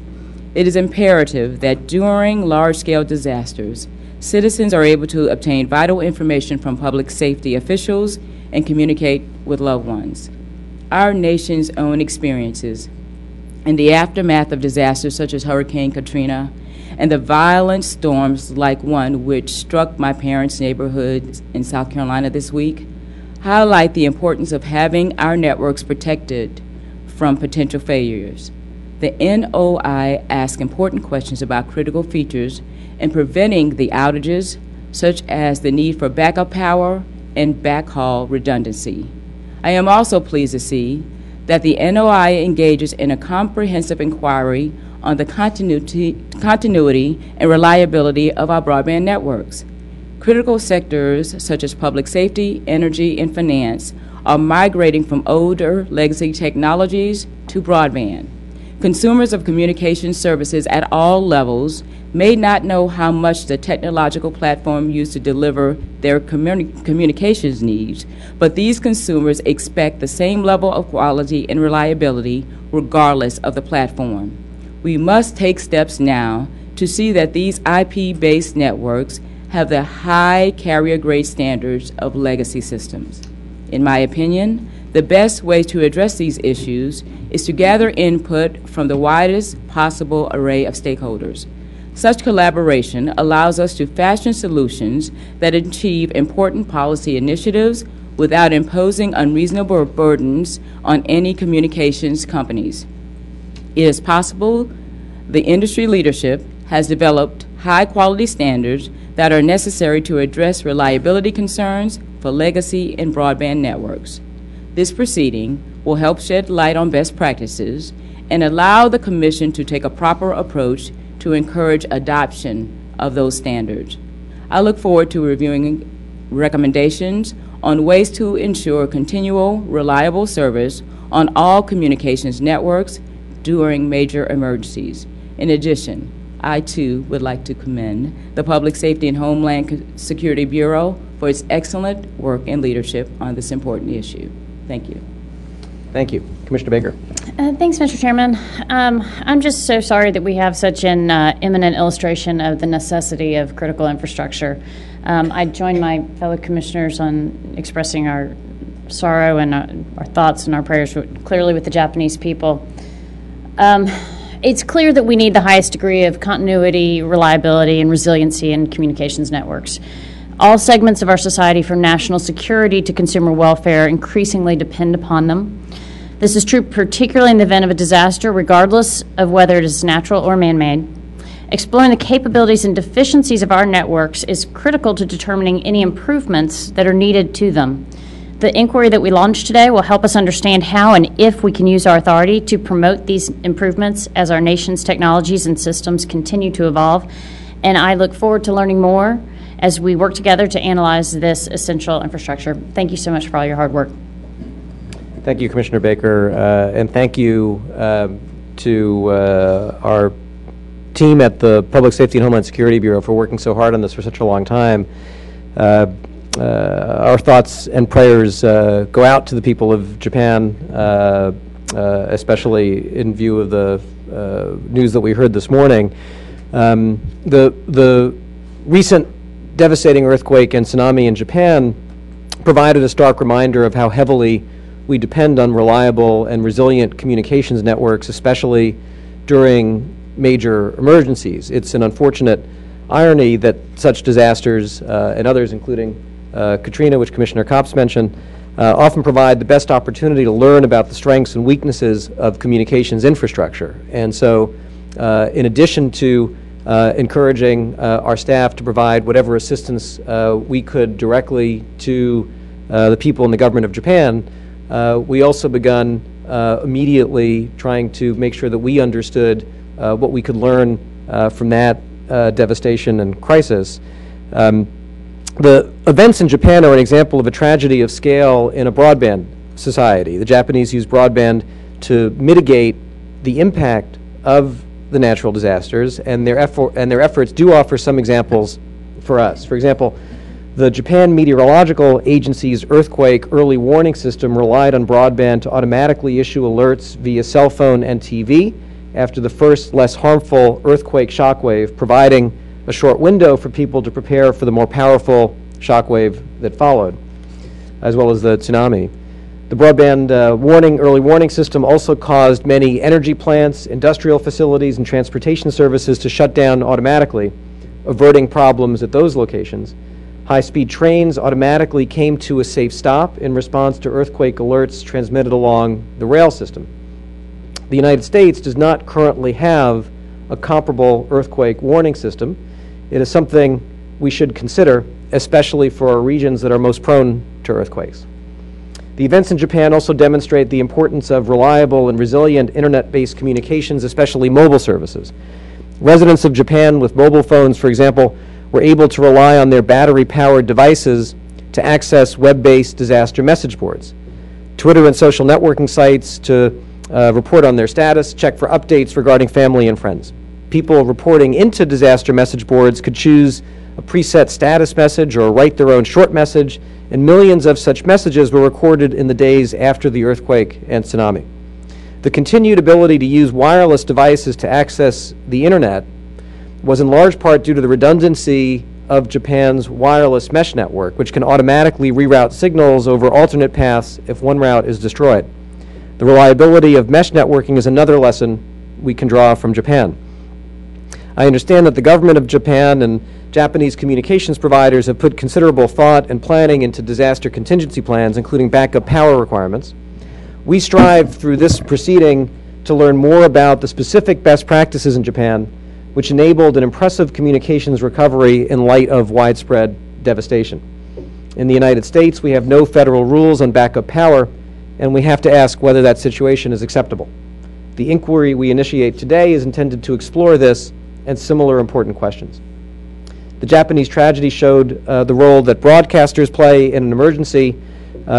Radio in Japan in particular played a significant role in areas where power was knocked out and residents could go to their cars and get radio service. So radios and mobile phones, because of they were powered off the electric grid, played a particularly important role. The Japanese tragedy also showed the importance of having redundant transmission facilities. 3 of 7 trans-Pacific undersea cables had sections of their systems badly damaged in the earthquake.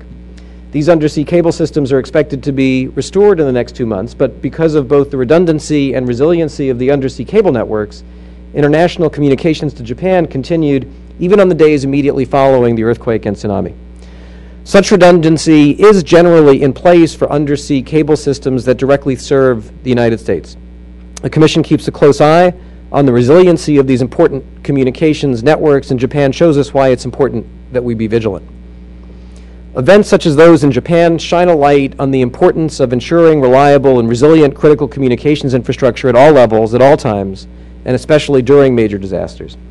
In the U.S., virtually every segment of our society relies heavily on communications networks, both wireless and wireline, both legacy systems and increasingly broadband networks. This includes our nation's first responders and public safety providers, the energy, healthcare, and financial sectors, and homes and businesses across America. The rapid migration of our nation's communications infrastructure from 20th century technologies to 21st century IP-based broadband technology underscores the need for an assessment of the reliability of our communications networks. That's why the National Broadband Plan recommended that the Commission commence an inquiry to better understand the reliability and resiliency standards being applied to broadband networks. The Public Safety and Homeland Security Bureau has been working very hard in this area from the moment the Admiral got here and before, of course. Users of communication services today, whether large enterprises, small businesses, or individual consumers, expect the same reliable service no matter what platform they use, and may not even be aware what platform they use in some cases. So today the Commission takes an important step to implement the National Broadband Plan by launching a disciplined approach to gathering information about the reliability and resiliency of our nation's communications infrastructure. Our goal is to determine what actions we should take to ensure that our communications network remain functioning when there's a natural or man-made disaster. Communication service providers have a legitimate interest in protecting sensitive commercial and proprietary information. We understand the real-world economic constraints that commercial providers face. We'll be mindful of that while seeking to understand the robustness of our communications networks and identify together actions to improve the operations of our communication systems in an emergency. These matters are also of vital importance as we transition to and implement Next Generation 911, which is a priority for this Commission.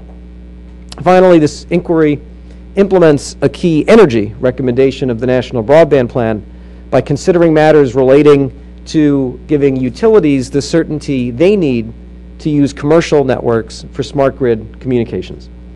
This notice of inquiry takes an important step forward to examine all these matters. While we, of course, strive to prevent and minimize the impact of major emergencies, we also know that they are inevitable. This inquiry is about ensuring that our communications infrastructure is prepared when disaster strikes. Recent events, today's events, remind us of the powerful importance of this effort. I'd like to join my colleagues in thanking and acknowledging Gary Thayer for his work. A little bit about Gary, as Commissioner McDowell mentioned. Gary has been in government service for 34 years, starting with the FCC in 1977 in the former Broadcast Bureau.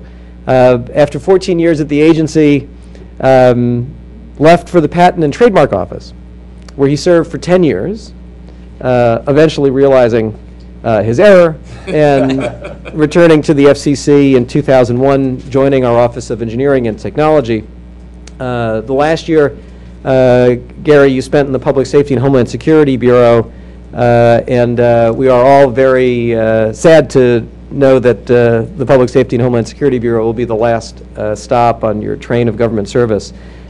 Gary is one of the Commission's experts on network outage reporting rules, and as you've heard, and we are grateful to you for this, you delayed your retirement to work on this item and to make sure that the Commission kicks this off in a way that meets the need and the challenge that we face.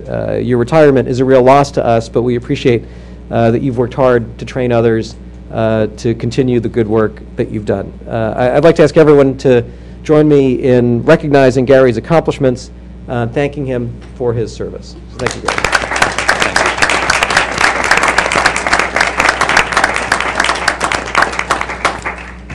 And with that, let's proceed to a vote on the NOI. All those in favor say aye. Aye. All those opposed say nay.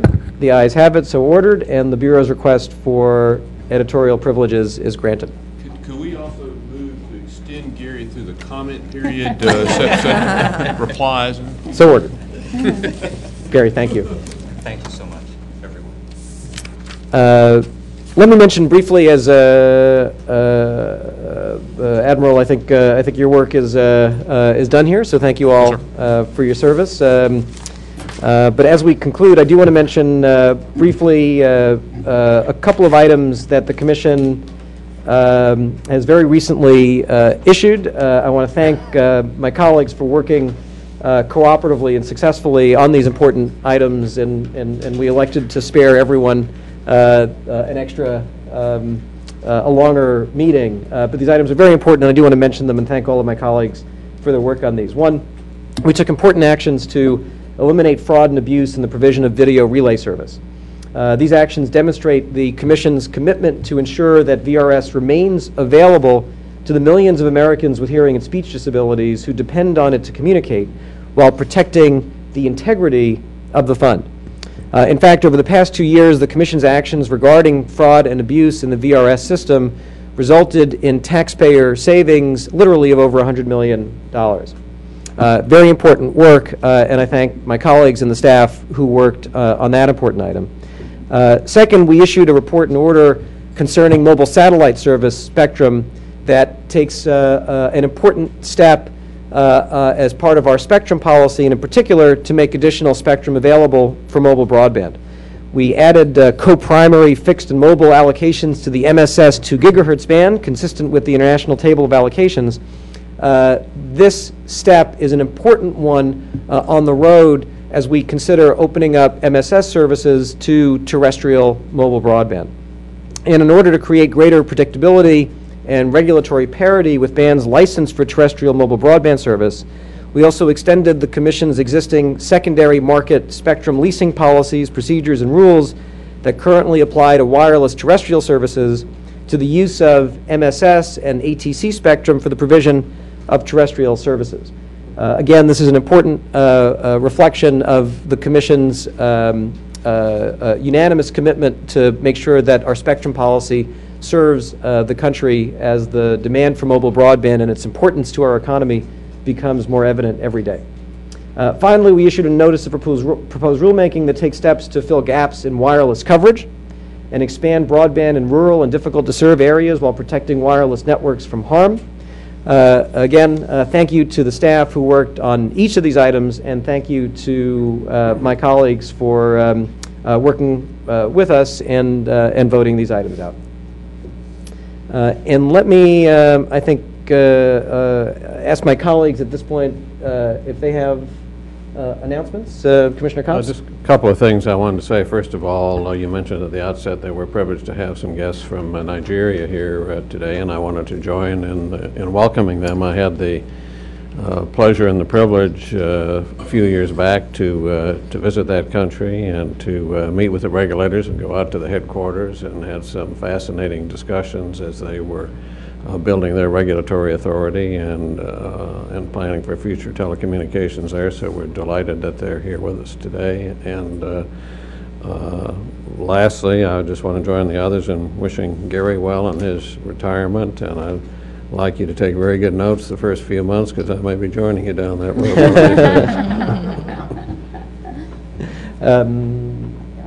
Commissioner Clyburn, any comments? Commissioner Baker, please. Okay, I wanted to announce that Thursday, April 28th, is the first annual International Girls in Information and Communications Technologies Day. Girls in ICT Day is an international initiative which is launched with the idea of creating a global environment that will empower and encourage girls and young women to consider the career fields in information and communications technologies. It's the International Telecommunications Union calling upon all of our ITU member countries to denote and celebrate International Girls in ICT Day on the fourth Thursday of the month of April. It actually happens to coincide with our own Career Day, which is April 28th, which FCC Career Day, it must be a new name for formerly known as Bring Your Son or Daughter to Work Day. But so anyway, that is the day. So we invite employees to bring their children to work with them and experience a day in the life of as a FCC employee. In connection with both the FCC Career Day and International Girls ICT Day, we would like to encourage all of our ICT stakeholders to open their doors on April 28th in recognition of this very important initiative for young women. Well, thank you for that. That's important, and I appreciate that very much. And if there are no other announcements, I just have a couple of last items. One is, as many of you have seen, we launched a beta version of the first major overhaul of the FCC's website in over a decade. We did that earlier this week on Tuesday. Thanks to the tireless efforts of Steve Van Rokel, our incredible managing director, and an extraordinary team, including our new media staff and individuals from across the agency, the FCC has taken another significant step toward a goal I set out for the agency when I became chairman, to use new technologies and new media to improve the overall operations of the FCC, running efficiently, communicating effectively, and opening the agency to participation from everyone affected by the FCC's actions. The beta site is designed to be easy to use for consumers and other stakeholders. It dramatically improves the site's search capabilities, makes it much easier for the public to comment, file a complaint, whether it's a consumer, a small business owner anywhere in the country, a large business executive anywhere in the country, an academic anywhere in the country, makes everyone's life much easier for all our stakeholders. It reduces the time and labor required to place content on the site, and it, by making APIs available, it makes it much easier for entrepreneurial developers to use FCC data, public FCC data, and features in innovative ways. I'd like to thank the team that's worked so hard on this. It's a testament to your great work that the external reaction to the new site so far has been extremely positive, including online commenters calling the site a model for other agencies. It's a testament to the hard and focused work of the staff that's worked on this. Over the next month, before we make the beta site the default for visitors to fcc.gov, I want to encourage everyone, including those of you who are participating in this online, as we've made our proceedings, we stream them all online, and all stakeholders in the communications world and outside who have an interest in what the FCC does, to provide feedback to us. That's the purpose of this period. We've made it simple. There's a Discuss tab on the beta.fcc.gov site. Your ideas and comments will help make the site even better, and we expect this to be an ongoing process in this dynamic site, which is so important to the agency. One of the things that I'm very proud of in this process is the process by which the site was designed, which utilized the input and talents of employees from across the agency, all of our bureaus and offices. Our new media team trained more than 140 employees around the agency on how to upload content to the new site, ran a months-long process consulting my colleagues on the commission, staff across the agency, and outside stakeholders to ensure that the transition would go smoothly, that we reflected a great deal of comment in the launch of the beta version, and that we have a process to continue to take comment and improve the site. I want to thank the entire team for their excellent path-breaking work. Let me take this opportunity to welcome back Cherise Smith from maternity leave. We are so happy to have you back. And I wanted to thank Marilyn Son for just yeoman's duty in filling in for Cherise during Cherise's absence on maternity leave. Marilyn had big shoes to fill, but I don't know if she's here, but she jumped, there you are, Marilyn, thank you. You jumped right in and became an integral part of our team, juggling many complicated issues with tremendous dedication, insight, patience, and humor. The last is a must in our office. Marilyn, on behalf of everyone in the chairman's office, everyone on the 8th floor, and my colleagues here, thank you for accepting the invitation to come and help us in the chairman's office. I know that OGC, Austin, is happy to have you back, and I think we all certainly learned over the last few months how incredibly valuable you've been and will be to OGC, and we're going to be looking at hard for other examples of hidden talent around the agency that we can make sure we're putting to good work. So Marilyn, thank you very much. Cherise, welcome back. And finally, truly finally, I want to thank our terrific spring interns, and let me ask each of you to respond if you're here. Megan Capasso, Brad Doggart, and Camille Gray. We're so happy to have you at the commission. You're all incredibly talented students, and we're just very pleased that you've selected the FCC as a place to come and intern. Thank you for all your hard work in our office, as we thank all the interns who come to the FCC as part of our program. With that, Madam Secretary, would you please announce the date of the next FCC meeting? The next agenda meeting of the Federal Communications Commission is Thursday, May 12th, 2011. Thank you. With that, we are adjourned. This is terrible.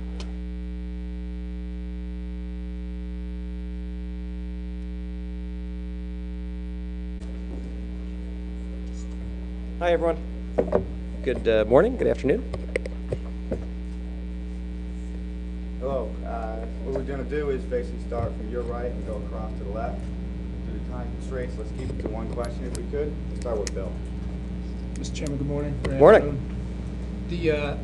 AT&T sent out a blog post this morning saying that today's order on pole attachments is only the beginning of a process to challenge. So are you at all concerned that this is not going to add the clarity you were hoping for, but just lead to more conflict before the FCC? On pole attachments? Sir. You know, I haven't seen the AT&T statement, so I wouldn't comment on it. The pole attachments order Then was... I get another question? Sorry? Do I get another question then? Go ahead. No work. You don't have any comment on AT&T's thoughts that it may be the... Do you have any concerns that letting ILEX challenge these rates is going to lead to more rounds of litigation and disputes? No, you know, as I tried to explain earlier, access by broadband providers to utility poles has been a very important part of communications infrastructure deployment. It will be a very important part of broadband deployment. We heard that from all the carriers across the spectrum, large and small, telco and cable. And so the rules that we adopt today, which are based on a very extensive record and a lot of work, are designed to make sure that we accelerate broadband deployment, and I think that's what it will do. Thank you, Mr. Chairman. Are you ready for the shutdown? Of course, we have contingency plans in place. Our managing director's office is responsible for that. If the AT&T T-Mobile merger is approved within the next year, do you still believe that the country faces a spectrum crunch? Well, as I said before, I'm not going to comment on specific pending transactions. I spoke yesterday about the spectrum challenge that the country faces. There's a rapidly growing demand for spectrum coming from consumers all over the country, small businesses and large businesses all over the country, and a growing gap between that demand and the supply we have available for mobile broadband. So we have to free up more new spectrum for mobile broadband, period. Yesterday, over 112 economists reflecting many different perspectives, economists who disagree on many things, agreed that we need to free up more new spectrum for mobile broadband, and that the best mechanism to do that is the incentive auction tool that we have asked for and that Congress is considering. Thank you. Lynn Stanton, TR Daily. Will consideration of the AT&T T-Mobile transaction cause other items that are before the Commission to slow down, take a backtrack, and push to the back burner? You ask a different question because I'm not going to talk about specific. Well, I'm not talking about the merger. I'm just talking about how that might affect, having to devote resources to looking at that issue. How will that affect We've been the business? Very busy for 2 years, handling a lot of important work for our global competitiveness and our economy and American consumers. That will continue. Hi, Chairman Paul Barbagallo, BNA. Chairman, as you know, critics of the data roaming order have suggested that what the FCC is doing here is essentially creating a new intercarrier compensation regime for the wireless world that will lead to regulatory arbitrage. What is your response to this? I think that's just wrong. As I said earlier today, it's very common for people who disagree on policy grounds with what the Commission is doing to argue that the action is beyond the Commission's authority. It happens very, very frequently, and sometimes that leads to challenges in court. Over the last 4 years, as I mentioned before, overwhelmingly, the FCC has won statutory challenges, 14 out of 15 cases. So we have just a terrific general counsel's office here, led by an incredible general counsel who's litigated cases in the private sector and at the Solicitor General's office. A very, very strong legal team, and I'm very confident that this is not the one argument that's been raised on this. I think this is what you were getting at, is that the framework that we adopted today is tantamount to common carriage. It's not. It's the opposite of common carriage, because the framework relies on individualized, case-by-case market deals that will vary. So it's simply not common carriage, and I'm confident that we would win any litigation if it's challenged. Thank you, Chairman. Hi, Jason Fortney with Platts McGraw-Hill. The electric utility groups had opposed the pole attachment rules, of course, and said that it represents a subsidy of telecommunication customers by utility customers. I just wondered if you had any final response to that. They'd also challenged the jurisdiction, and also, do you expect challenges to this at the court level? So, since it's another example of stakeholders who disagree on policy grounds with what the Commission is doing, turning it into a legal argument, I'm convinced, our General Counsel is convinced, that we have the authority on pole attachments to do what we did today. In terms of the policy, based on the record, and it was a very extensive record, and the Commission has a lot of experience in this area, there are inconsistent prices for access to poles. The way that it has been working has been discouraging investment, slowing down broadband build-out, and what we adopted today was a smart, sensible order based on actions that have been taken in individual states that have worked, to make sure that we're tackling the blood and guts of broadband deployment in the United States for our global competitiveness, for our economy, and doing it in a reasonable way based on a record. Thank you. Sure. Phil Goldstein from Pierce Wireless. Kind of a variation of Paul's question. The one case that the FCC didn't come out in favor on was the Comcast case from last spring. And both Commissioners Baker and McDowell really harped on the fact that they think that the FCC is regulating information service with the data roaming rules, and that was basically at the heart of the Comcast decision. So why specifically do you think the FCC has the legal authority to pursue these rules? Well, I think Austin Schlick will be here, and he'll be happy to get into the details of the legal argument with you. I'll just say that I'm very confident about our order in the open internet proceeding. I'm confident about this. I think Austin can explain, if you want to go beyond what I said in my order today, he'd be happy to engage with you on it. Okay. Thanks. Todd. Hi, Mr. Chairman. Todd Shields, Bloomberg News. How many essential employees does the FCC have? How many people will be at work over here should there be a government shutdown? Todd, obviously, if the government shuts down, overwhelmingly, the FCC is shut down. So it'd be a very serious issue. With respect to specific contingency planning, I'm not sure what we've decided to make public, so I'd encourage you to follow up with the Managing Director's office, and Rob can help afterwards. But that's where we are on that. Okay, thank you. Thank you, everyone.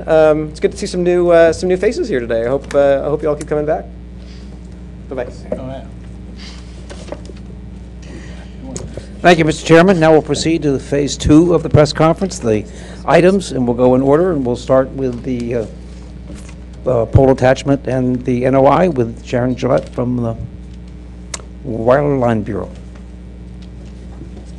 We'll treat the two as one item, just the way we did at the meeting, so ask questions on either of them if you have them.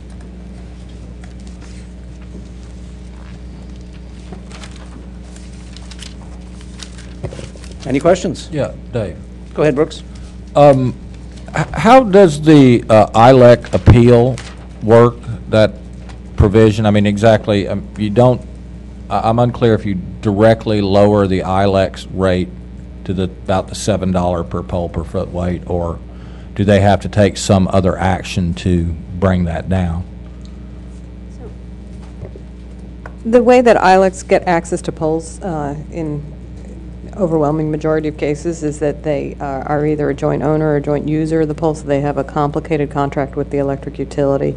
There's within that there may or may not be payments back and forth, and there are lots of terms and conditions, like, for example, the ILEC may have the right to control who gets into the communication space on the pole. So within that context, it didn't make sense to set a rate in the same way that it does for somebody who doesn't have all of that other context. So what we have done is reinterpreted the statute to give the ILECs the right to file complaints at the Commission.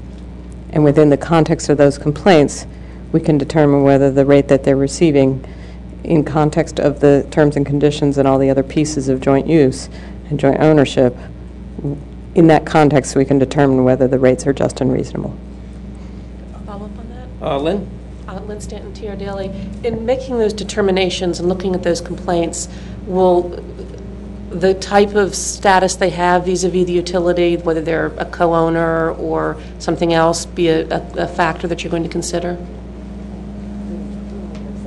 What we do in the order is give several guidelines as to what factors we would consider in those complaints, and I'd like Marcus, if you would, to explain what those are. Well, so the rates that exist today are for telecommunications carriers, non-ILEC telecommunications carriers, or cable operators, and to the extent that an incumbent LEC is making an argument with reference to those rates, the question in the complaint proceeding will be, to what extent is the ILEC similarly situated to a cable operator or a CLEC, or to what extent are they differently situated, and then how should that inform whether either they should get the same rate or a different rate? Bill? Following up on that, I wonder if you could take us through the process of the reinterpretation. Why do you think you have the authority, and what is the legal rationale for the reinterpretation? I asked counsel in the context of utilities claiming that you guys are way beyond your reach here. Sure.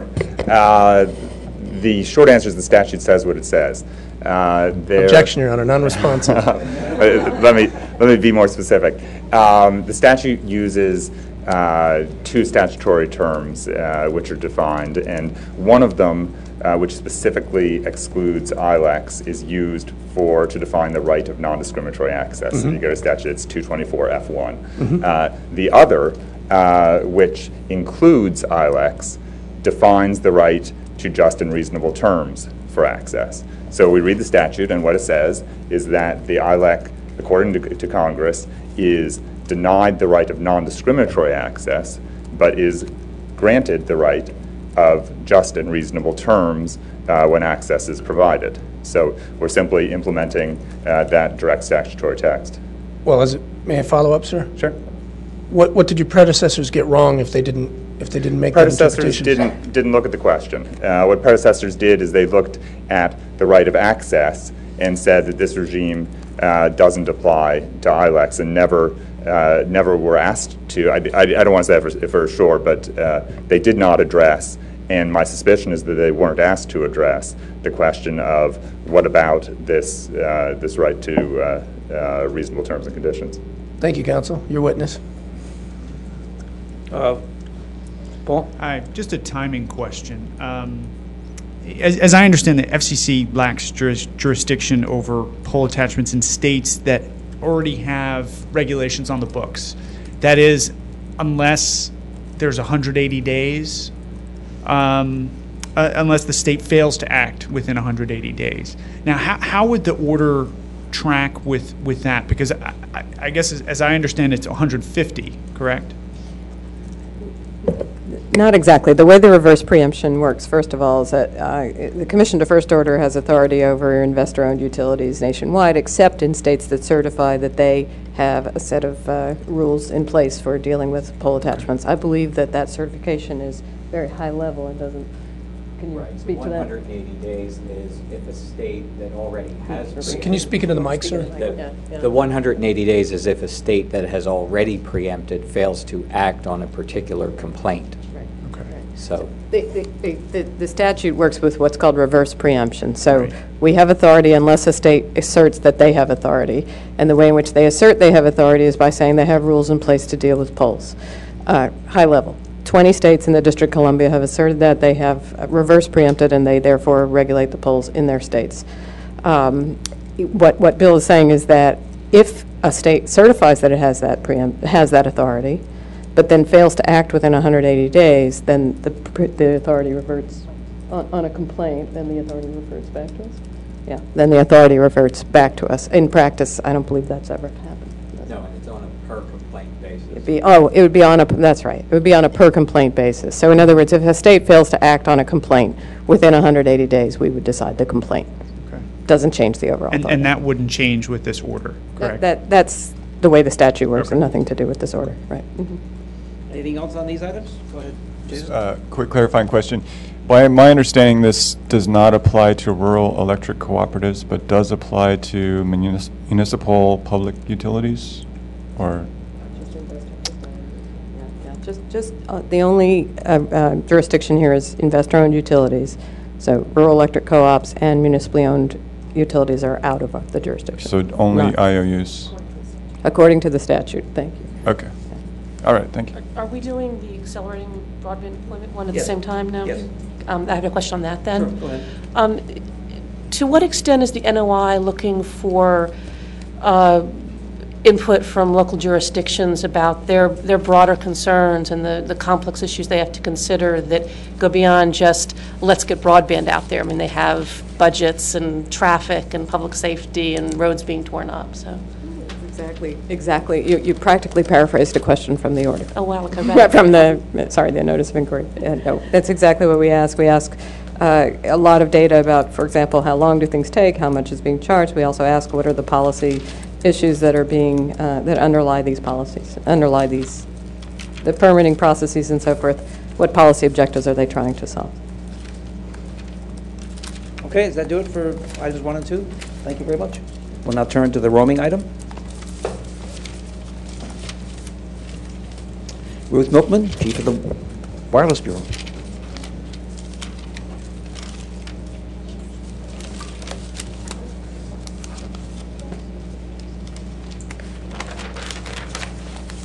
Hearing no questions. Who would like to start? We're great. Okay. Paul, go ahead. Aren't we polite here? Go ahead, Paul. After you. Paul. Okay. Go ahead, Paul. To what extent did the Commission's annual wireless competition report inform today's decision? And if it did at all, what specifically in that report essentially led to today's order? I think the short answer is that this decision was informed by the record in the data roaming rulemaking proceeding, which goes back a few years, but particularly the comments and other filings in response to the 2010 notice of proposed rulemaking. I would just note that the 14th competition report, which is the last one, actually covered the year up to 2008. Is that right? So, we're trying to look at the situation as it is today, make decisions based on that. So I guess so that report didn't really lead to a data roaming order in any form, that there are more recent conditions and situations that really the FCC felt that it had to address. I'll go back to the decision was taken based on the record, which is in response to the rulemaking. The 14th competition report, like competition reports before it, acknowledged the importance of roaming as one of the things that go into making up the wireless industry. Bill? Sorry, the follow-up to that, though, is, part of your argument relies on 706, right? Wasn't that what Commissioner Clyburn said? That Commissioner Clyburn said that, and I was looking at the ordering clauses, and I am not sure that I saw 706. Do you want to answer that, Austin? Sure. I don't know if it is. You can, Ruth can look while I talk, but the statutory authority for the data roaming rule. Good. Statutory authority for the data roaming rule is fundamentally Title III of the Act. And what Title III says is that in providing permission to use federal public spectrum, the Commission shall establish requirements. And those, we classify the service, we create rules to govern the service. These are rules to govern licensed services. So we are not only authorized to do it, we are required to do it by statute, and we're required by common sense, because in order to make our public interest determination that this would be an appropriate use for the spectrum, we have to define what that use is, and that's exactly what we've done here. Now, this will, in addition, promote broadband, promote service deployment.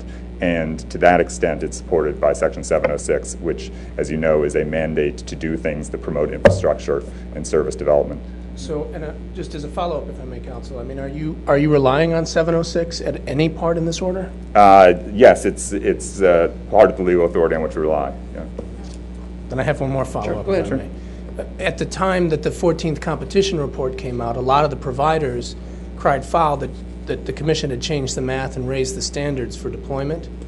And at the time, the Commission said that that they didn't see any further impact from the report. And now, almost a year later, we've seen at least two big-ticket controversial items like this data roaming, net neutrality, that have relied in large part on that 706 authority and the 14th annual competition report. I wonder if you can respond to some of the concerns about bad faith in the 14th competition report.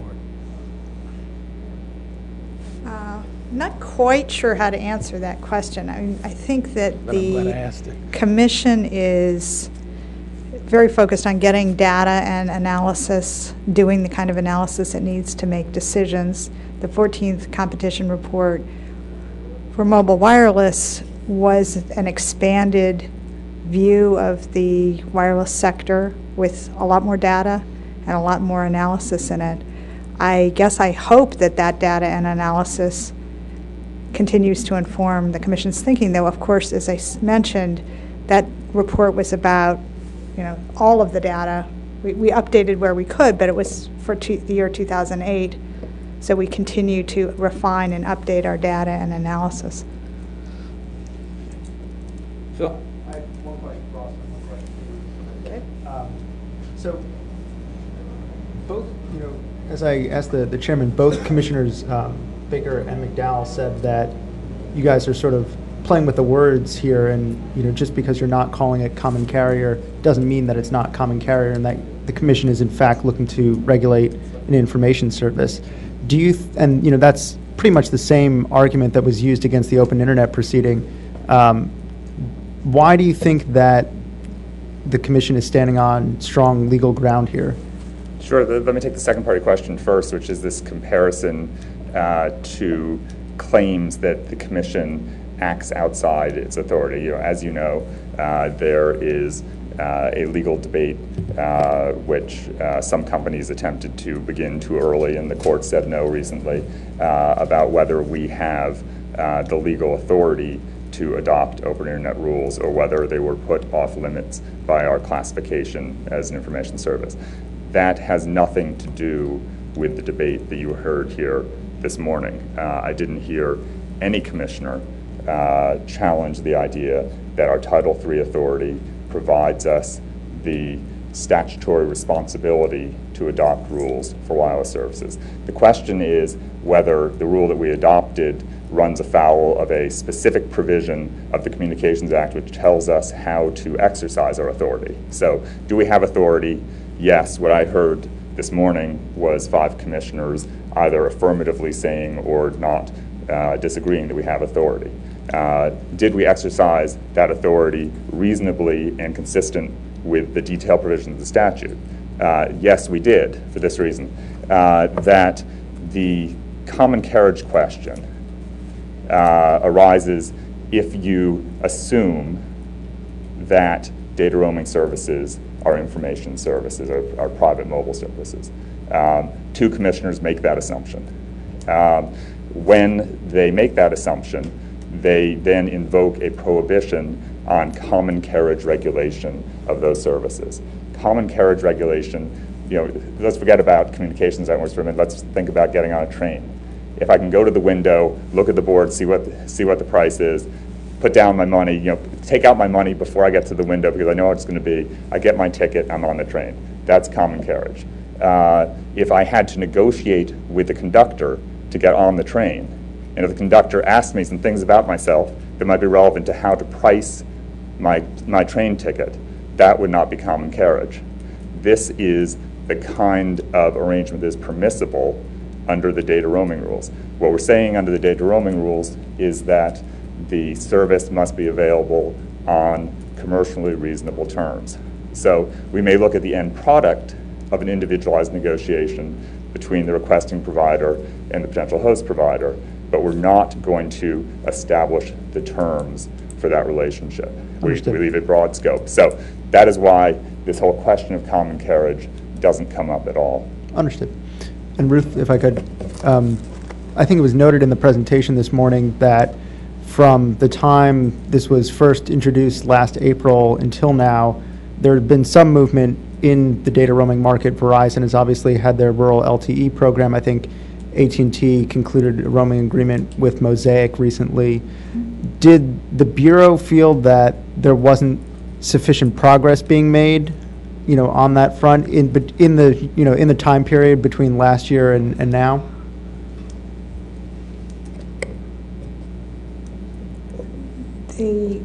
One of the questions that was raised in the record, and one of the arguments made by some of the proponents of a data roaming obligation, was that to the extent that deals were being reached, the impetus was the overhang of the Commission's proceeding, and that at some point, if the Commission did not move to an order, the agreements would stop happening.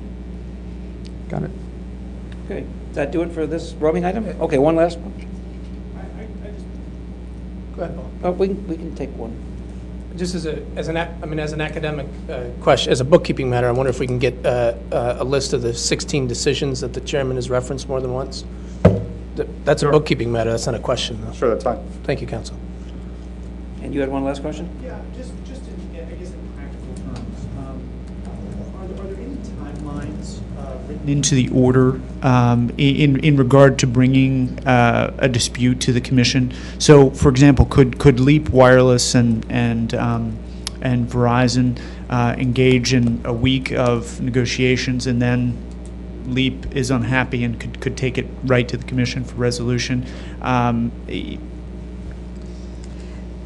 There is no timeline specified. There is a reminder not to stonewall. We haven't, I will say, seen any formal complaints in the voice roaming context.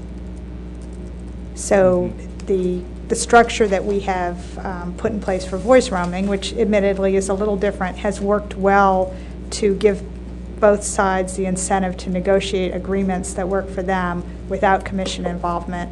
Our hope would be that the same effect is taken by the data roaming rules. And so, just as a quick follow-up, so there's no timelines associated, and there's also no good faith language built into the order as well? I mean, does this order require the carriers to negotiate in good faith? There's more than that. Jim, mic, please. And we'll... It does more than that. I mean, this is not a duty to engage in good faith bargaining or good faith negotiation. This is a duty to offer on commercially reasonable terms and conditions, which is a broader obligation. If you, as Ruth mentioned, if you stonewall, if you negotiate in bad faith, that would be a violation of this rule. Is that? Gotcha. Okay. Thank you kindly. Okay, thank you. We'll concludes this item. Well, now, are there any questions for the public safety continuity item? Gentlemen, you are home free. And that concludes the press conference? No, I'm good. Oh, concludes the press conference, concludes today's agenda meeting. Thank you.